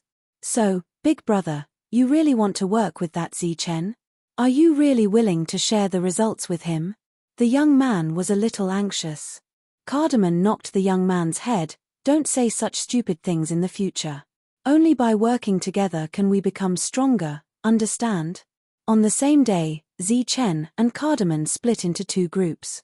One group schemed against the ghosts, causing the ghosts to be completely annihilated.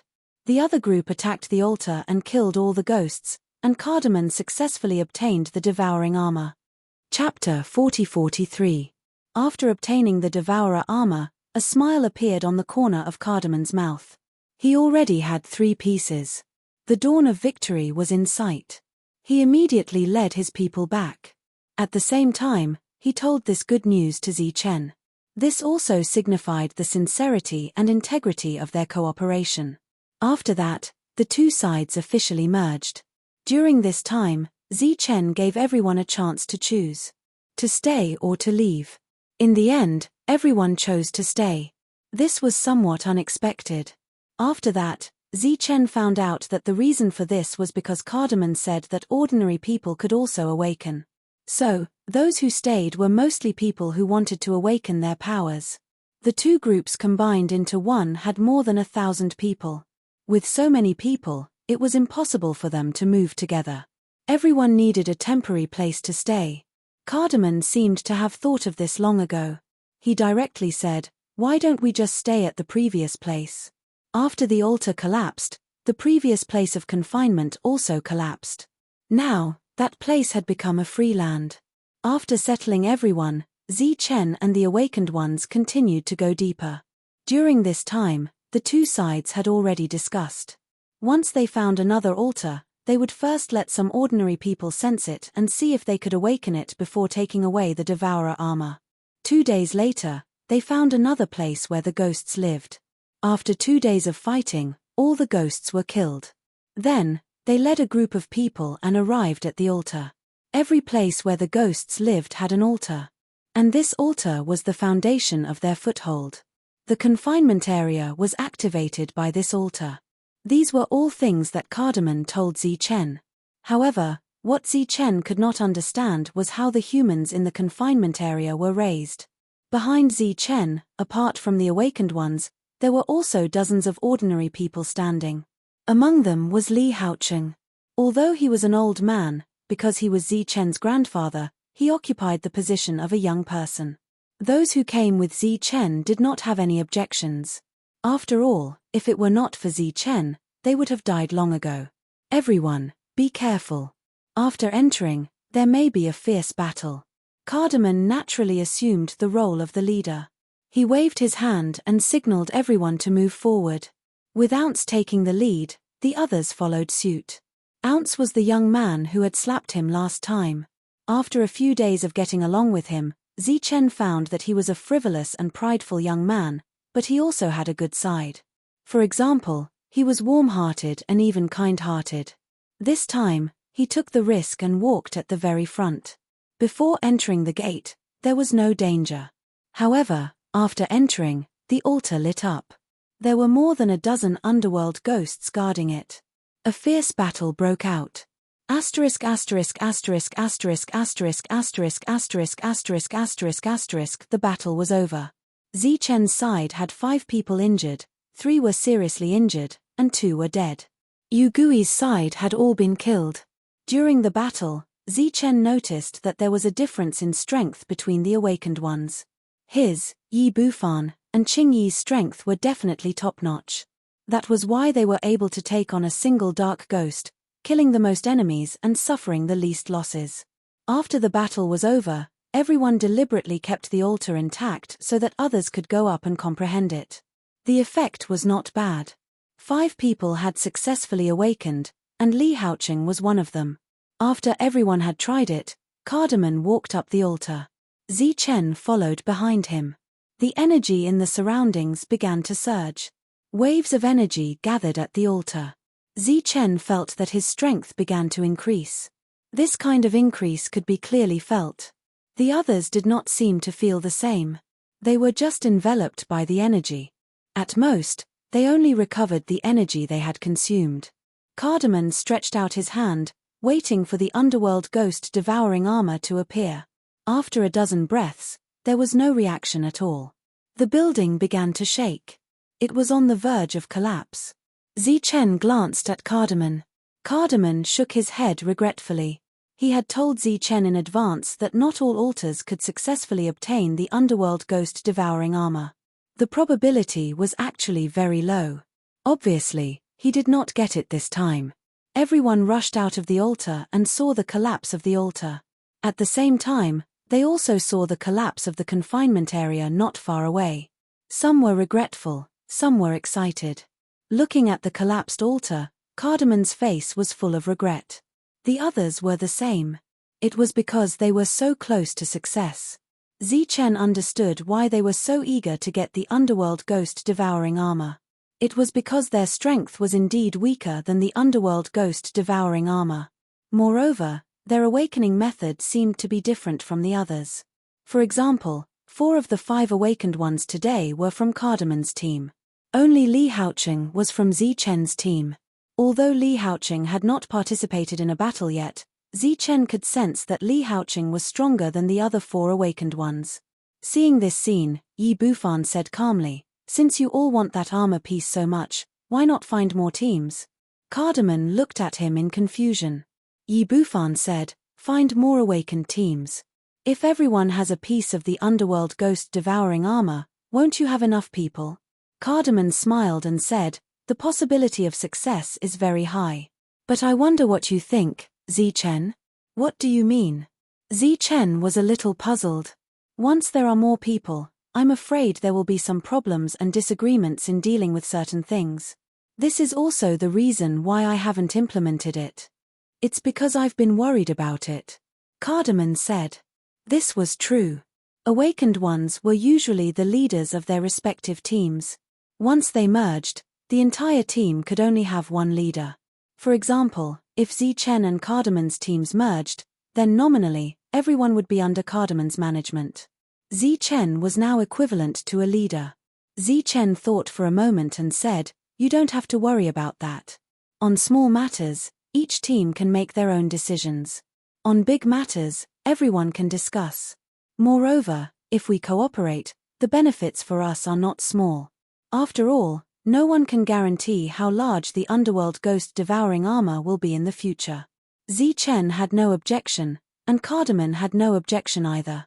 The number of awakened ones on their side had long exceeded 20. They had the absolute right to speak on everything. After that, they no longer went deeper. Instead, they tried to find some nearby teams of awakened ones. It had to be said that after a few days, they still had some gains. On the second day, they found 2 awakened ones who were acting alone.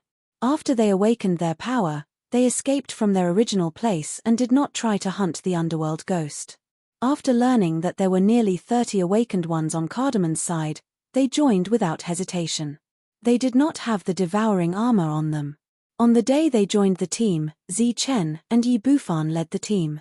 The 2 awakened ones were responsible for leading the way. They went to the place where the 2 of them were kept in captivity. After a battle, all the underworld ghosts were killed and the altar was destroyed. This time, their luck was still bad. They did not get the devouring armor and returned without success. The good thing was that there were 3 more awakened ones in the team. They were Cardamom's men. After the underworld ghosts were killed, the place where the underworld ghosts were kept collapsed. The 2 awakened ones who escaped before went to bring everyone out and joined the team. A few days later, they met another team. Cardamom took them in. Their team began to grow. Although they did not have the devouring armor, the number of people was much more than before. Gradually, some people proposed to give the team a name. After everyone's strong recommendation, a force called the Card Alliance was formed. The number of members was more than 2,000. The number of awakened ones was as high as 50. About a month later, after the 30th sunrise, Cardamom announced a piece of news. He divided the more than 2,000 people in Card League into 2 groups. One group of 500 people would be under his management, while the other 1,500 people would be under the management of other hunters. Zichen saw all of this but did not say anything. Cardamom's move was obviously a division of power. And he did not ask for anyone's permission. It turned out that the hundreds of people brought by Zichen had been completely disrupted and were divided among the others. The next group was still expanding. Cardamom was still looking for other awakened ones. Finally, on the 60th sunrise, they recruited a team with the devouring armor. For everyone, this was a great thing. The awakened ones were in an uproar. Only the last one was left.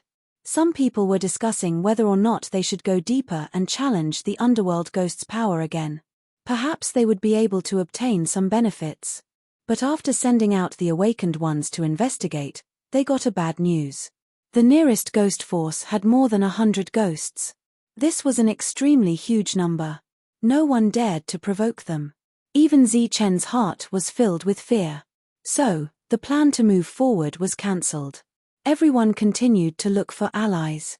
After another 15 sunrises, after receiving a team of 15 awakened ones, the Card Alliance finally collected the devouring armor. As the absolute leader of the Card Alliance, Cardamom gathered everyone together. On his left was the newly appointed second leader, Luke. He had just been recruited not long ago, and he was the leader of the force with 15 hunters. Cardamon's condition for recruiting him was to give him the second position of the Card League. In the original place of captivity, which was now the camp, Cardamon sat on a man-made chair and glanced at everyone.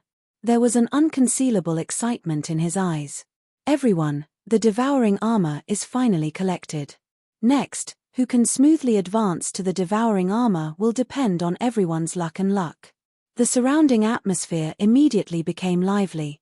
Everyone was filled with anticipation for the devouring mirror. There are people guarding outside. No one can come in. Everyone, let us first fuse with the devouring armor. Cardamon stood up and said excitedly, and I announce that the first one to break through will be the new leader of the Card Alliance. Cheers sounded. All the awakened ones were full of enthusiasm. At the same time, Chen and 2 others also stood up and took out the devouring armor. Chapter 40-44. The ghost devouring armor required 5 pieces. Cardamon had 2 pieces, while Chen, Luke, and White each had 1.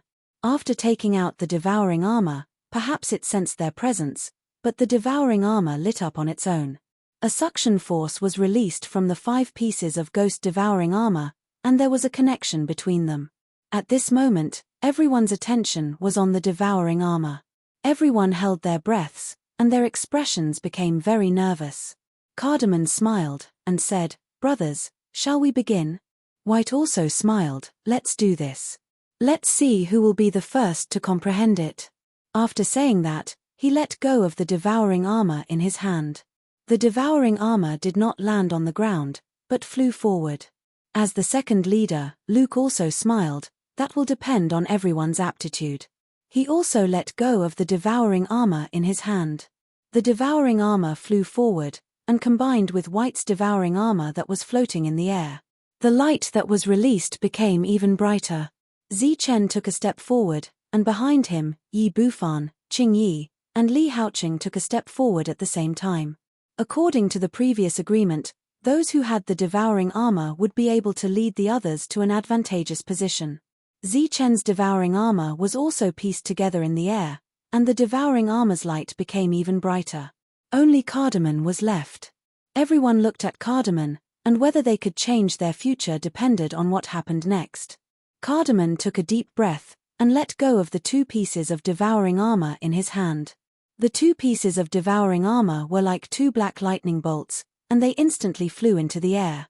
The 5 pieces of devouring armor were pieced together. The patterns on the armor were pieced together, and a blazing black light bloomed, and within the patterns, streaks of golden light lit up. There was a hint of golden light in the black, and it lit up the spacious meeting room. There was a strand of mysterious energy that entered everyone's body. In an instant, everyone's body felt strange, and a powerful feeling emerged in their hearts. "Comprehend!" Cardamon shouted loudly, and began to comprehend. The others followed suit, and they all began to comprehend. Chen was no exception, and so were the 4 people behind him. All the hunters present, whether useful or not, sat cross-legged at this moment, letting the light in the sky fall on their bodies. Then he calmed his heart and meditated. "I don't want to do anything." Time slowly passed. The room was quiet, and only the black light enveloped the room. Not only did the patterns on the 5 pieces of armor not fade with the passage of time, they became even brighter.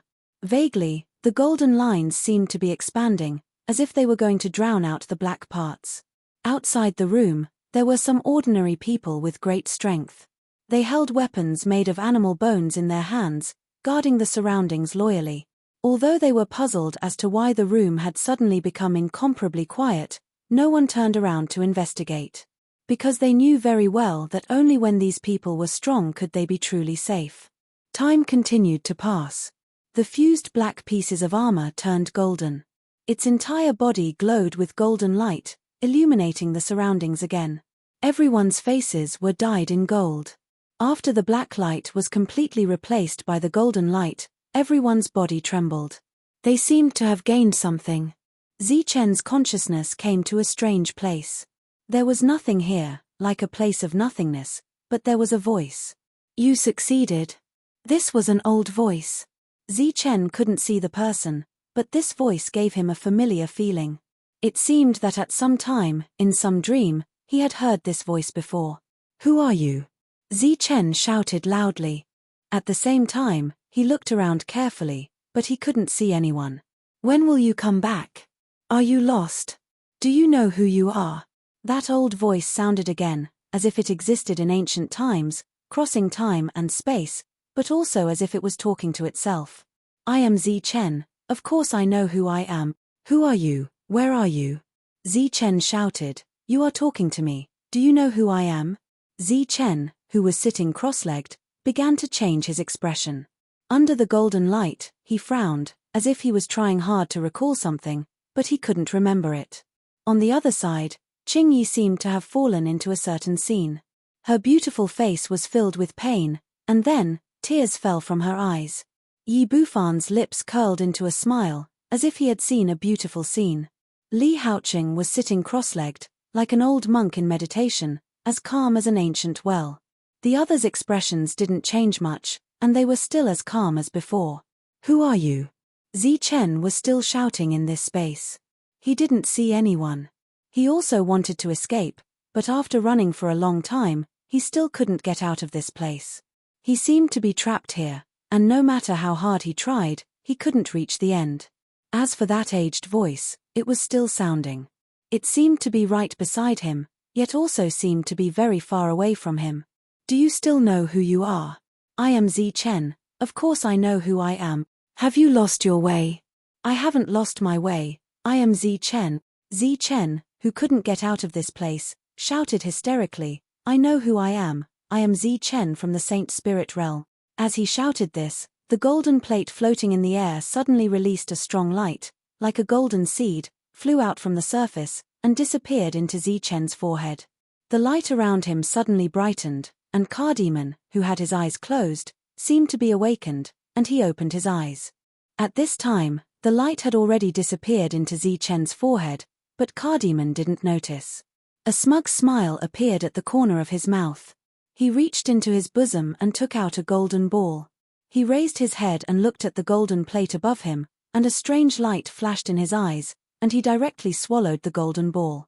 No one noticed this, and he closed his eyes again, and began to comprehend. Zichen, who had just finished talking about the Saint Spirit realm, suddenly felt confused again. "What did I just say? Where did I come from?" "You have lost your way," the old voice said. "I am not lost. I am Zichen from Bloody Battle City." Zichen shouted again. In the outside world, a second golden light appeared on the plate, and disappeared into Zichen's mind. No one saw it. "What did I just say?" Zichen was suddenly stunned, and he actually forgot what he had just said. Then, he said again, "What did I come here to find?" Ray after ray of golden light entered Zichen's sea of consciousness. With each ray of golden light, he would lose a part of his memory, until all of his memory was lost. At some point, the old voice disappeared. Zichen was still standing in that space, quietly standing there alone. His eyes were blank, and he was in a daze. After some time, Zichen gradually came back to his senses. "Where am I? Someone was talking just now. Was I dreaming? Why am I dreaming again? But what did I dream of again?" Zichen rubbed his head.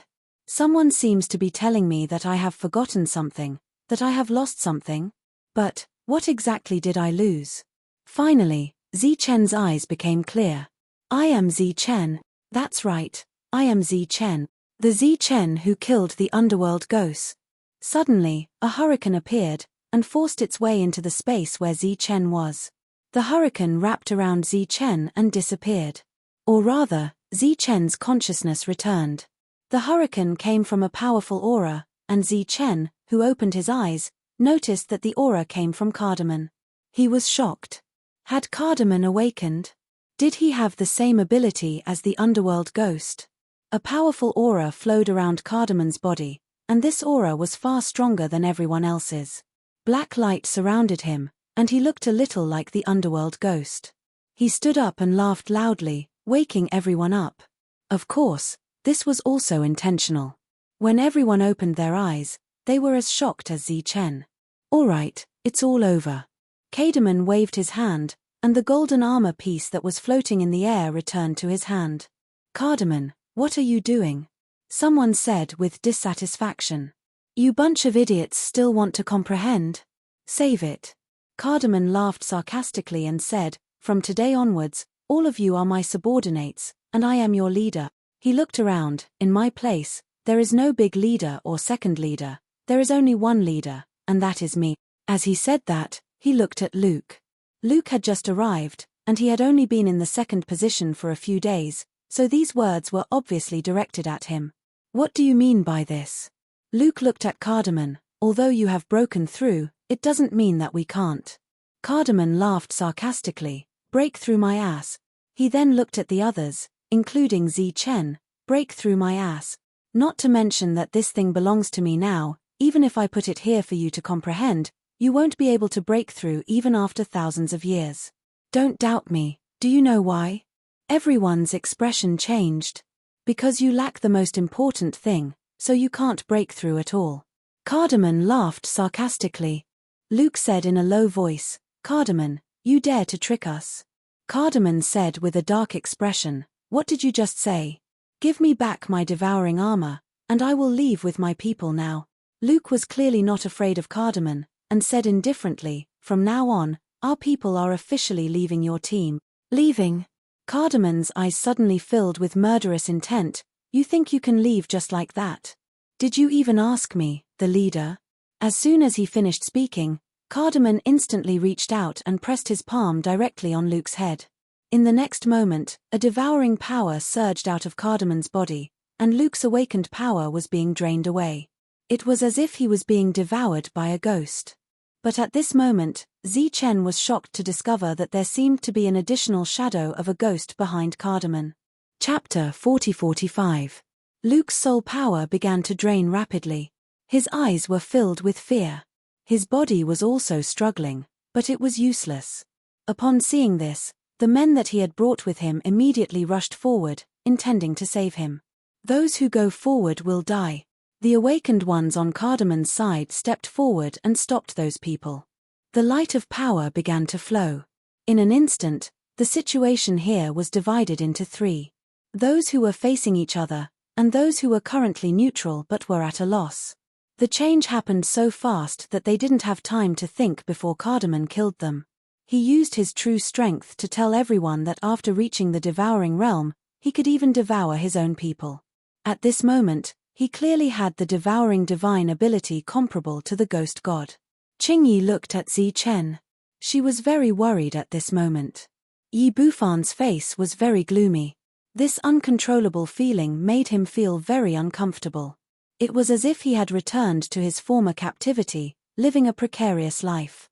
And Cardamon's forbearance and outburst, as well as the rapid change of mood, were the source of his uneasiness. Luke's power was draining, and it seemed that he would die at any moment. Leader, I think Luke already knows his mistake. Please let him go. At this moment, Zi Chen suddenly spoke. Hearing this, Cardamon looked at Zi Chen, and a cold smile appeared on the corner of his mouth. You said he knows his mistake, and he knows his mistake? Seeing this, Luke quickly nodded, his eyes filled with the desire to live. Cardamon smiled sarcastically, and said again, you said I should let him go, and I should let him go? Luke's heart suddenly sank. Zi Chen's expression changed slightly. He didn't expect Cardamon's killing intent to be so heavy. The others' expressions also changed. Even those who were close to Zi Chen subconsciously took a step back, using this deliberate action to declare the boundary between them and Zi Chen. There were only a few people around Zi Chen. Cardamon released his palm, and Luke's body fell to the ground, lifeless. He was dead, all of his power was devoured by Cardamon. At this moment, the energy surging around Cardamon became even more violent and powerful. He glanced at the crowd and said, as expected, I'm no longer on the same level as all of you after reaching the devouring realm. Right now, I can kill all of you as easily as killing ants. Everyone kept quiet out of fear. Cardamon's change was too unexpected. From now on, I am your leader. If anyone dares to resist, there will only be one result. Cardamom pointed at the corpse on the ground and said, "It's him." Obviously, he was going to die. "Greetings, leader." Seeing that, the crowd all bowed respectfully. At this moment, facing Cardamon's oppressive might, everyone chose to submit. Cardamom laughed proudly. This was the result he wanted. At this moment, everyone was feeling bitter in their hearts. They had met such a leader, but it was no different from when they were in the captivity. However, at this moment, Cardamon's smile suddenly disappeared. "Why are you so slow?" Cardamon's eyes stared at the grinning ounce. His eyes looked like they wanted to devour someone. Austin was stunned and said, "Big brother, it's me?" In Card League, there is no big brother, only leader. Cardamon's eyes became colder and colder.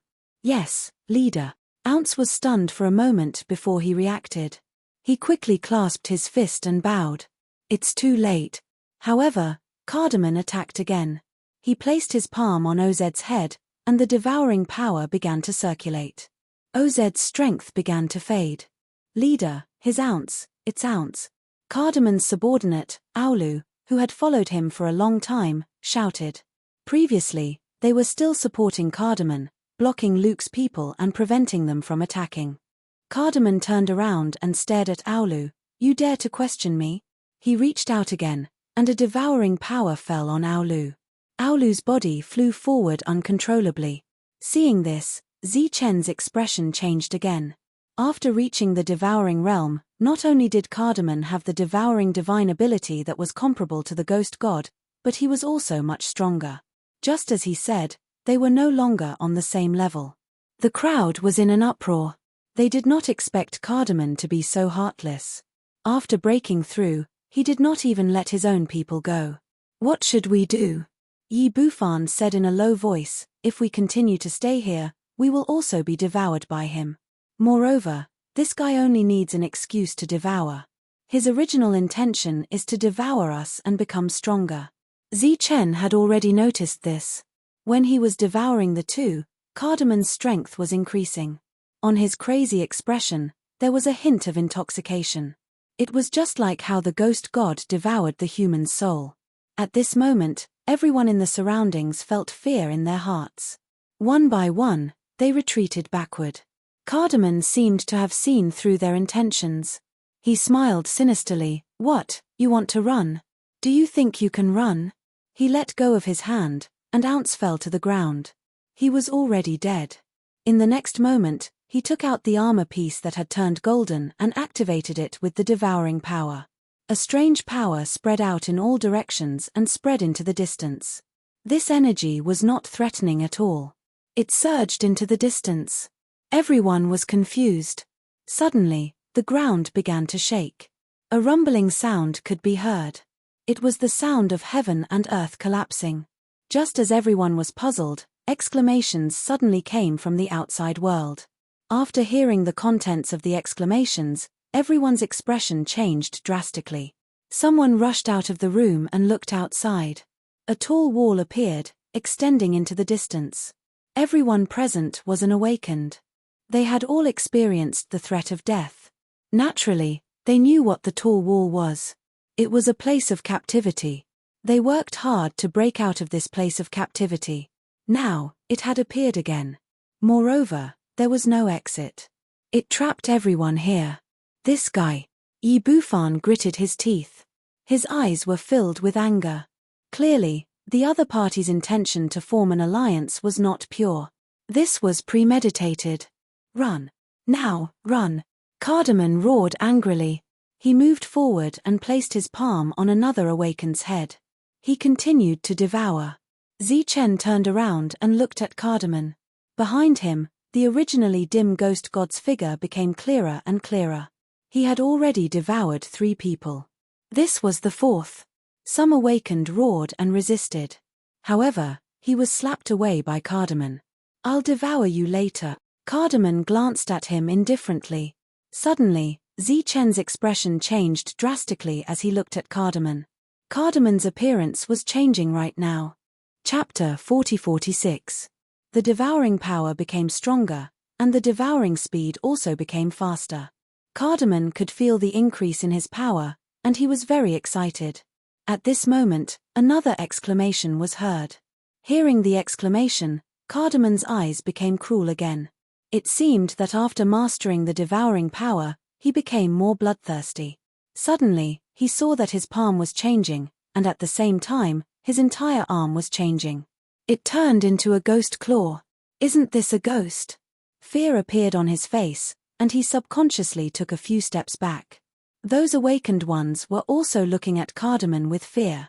Not only his arm, his face was also changing, but the speed was not fast. Ghost, ghost. One of the awakened ones shouted loudly. Shut up. Cardamon roared. He subconsciously reached out his palm, and a devouring power fell on the awakened one's body. The awakened one struggled a few times, and then fell to the ground. His soul fell into Cardamon's palm, and then it was devoured by the power in his palm. With the replenishment of his power, Cardamon became even more powerful. However, his arms and legs also turned into the appearance of a ghost at this time. Zichen's eyes widened, and he was shocked. Are all ghosts in the world transformed from humans? Qingyi said in fear, and her teeth were chattering. If that was really the case, then it was too scary. Those who follow me will prosper, and those who oppose me will die. Cardamon's eyes coldly swept around. Now, who dares to run? Everyone stood still, and no one dared to run. Cardamon grinned, as if he was very satisfied with everyone's performance. His face was about to turn into a ghost. At this moment, an ordinary person rushed in and shouted, Lord, it's not good, outside. When he saw Cardamon in front of him, he was so scared that he couldn't say anything else, and he stepped back in fear. Die. Cardamon roared, and then he opened his mouth and sucked, and devoured the other person's soul. Following this soul entrance, Cardamon completely turned into a ghost. If it wasn't for his black eyes, no one would believe that he was once a human. How can this be? Cardamon reached out his hands that turned into ghost claws, and there was a hint of pain in his black eyes. How can this be? I'm a human, how did I become a ghost? The surroundings were silent, and no one dared to answer him. Perhaps if he opened his mouth now, he would die. Cardamon had become a true spectre. I see. Suddenly, Cardamon began to laugh loudly. The black light in his eyes gradually dissipated. Only dark ghosts possess such great power. Only by becoming a ghost can I become stronger. He had completely lost the rationality of a human, and his entire person had become as cruel as a ghost. Do you want to become as strong as me? Cardamon suddenly looked at an awakened beside him. The awakened didn't know how to answer and was stunned. Do you want to have the devouring god art? Cardamon asked again. His voice was low and filled with killing intent. The other party didn't know whether to nod or shake his head. Cardamon stretched out his hand and a beam of energy flew out from his palm and landed on the awakened. Suddenly, a powerful aura burst out from the awakened one's body. Then, a devouring power appeared. His previously hesitant eyes had turned cold. He rushed forward in an instant, arriving in front of a hunter, and slammed his palm down. He began to devour the hunter. The others' expressions changed greatly. They retreated again, but they didn't dare to run. This awakened had only devoured 2 people before taking on the appearance of a spectre. There were now 2 spectre in the field. Cardamon looked at the spectre. How do you feel now? The spectre nodded and said, I can always rely on devouring to become stronger. The human body is too weak. It can't withstand such great power at all. Cardamon looked at everyone. What do you choose? Everyone looked at each other. They were humans to begin with. Now that they had to give up their human body and become a spectre, it seemed like no one could accept it. Qingyi, who was standing beside Zichen, tightly held onto Zichen's arm. I don't want to become a spectre. I don't want to die. Why not be a human? Why become a ghost? Yi Bufan coldly snorted. However, his expression was also very serious. Of course, Zichen didn't want to become a spectre either. He signaled them to retreat. The current Cardamon was too strong. He didn't have the confidence to win. Suddenly, Cardamon looked at Zichen. Zichen, what do you choose? Life or death? Zichen said in a deep voice, Of course I choose to become a human. Then you're courting death.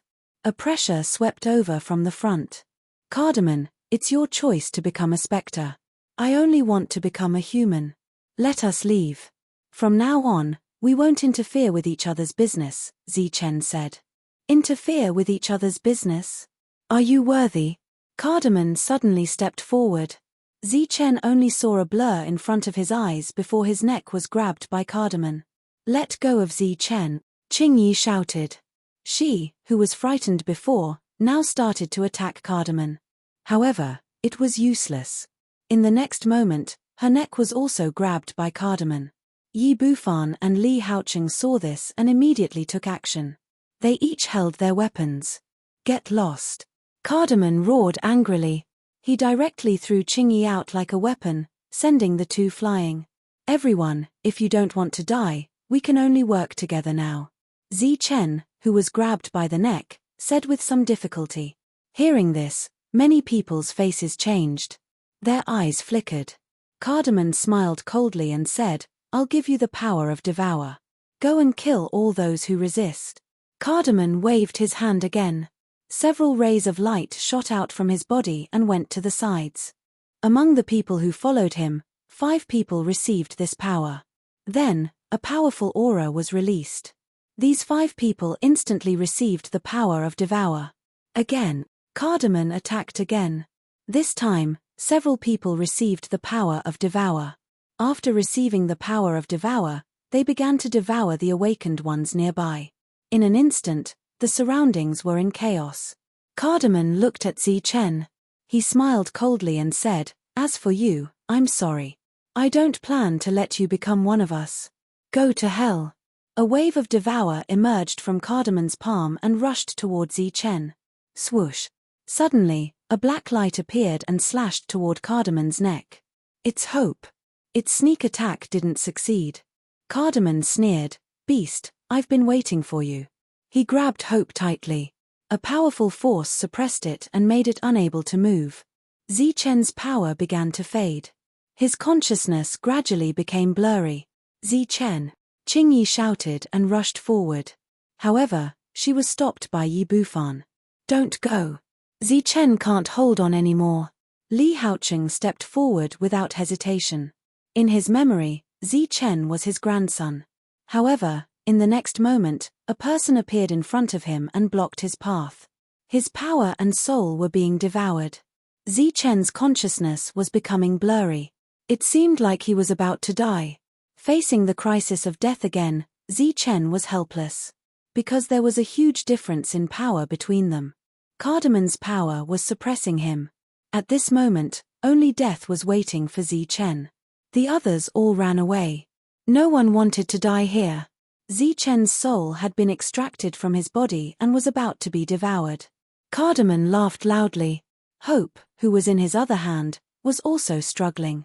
Suddenly, a ray of light flew out from Hope's body.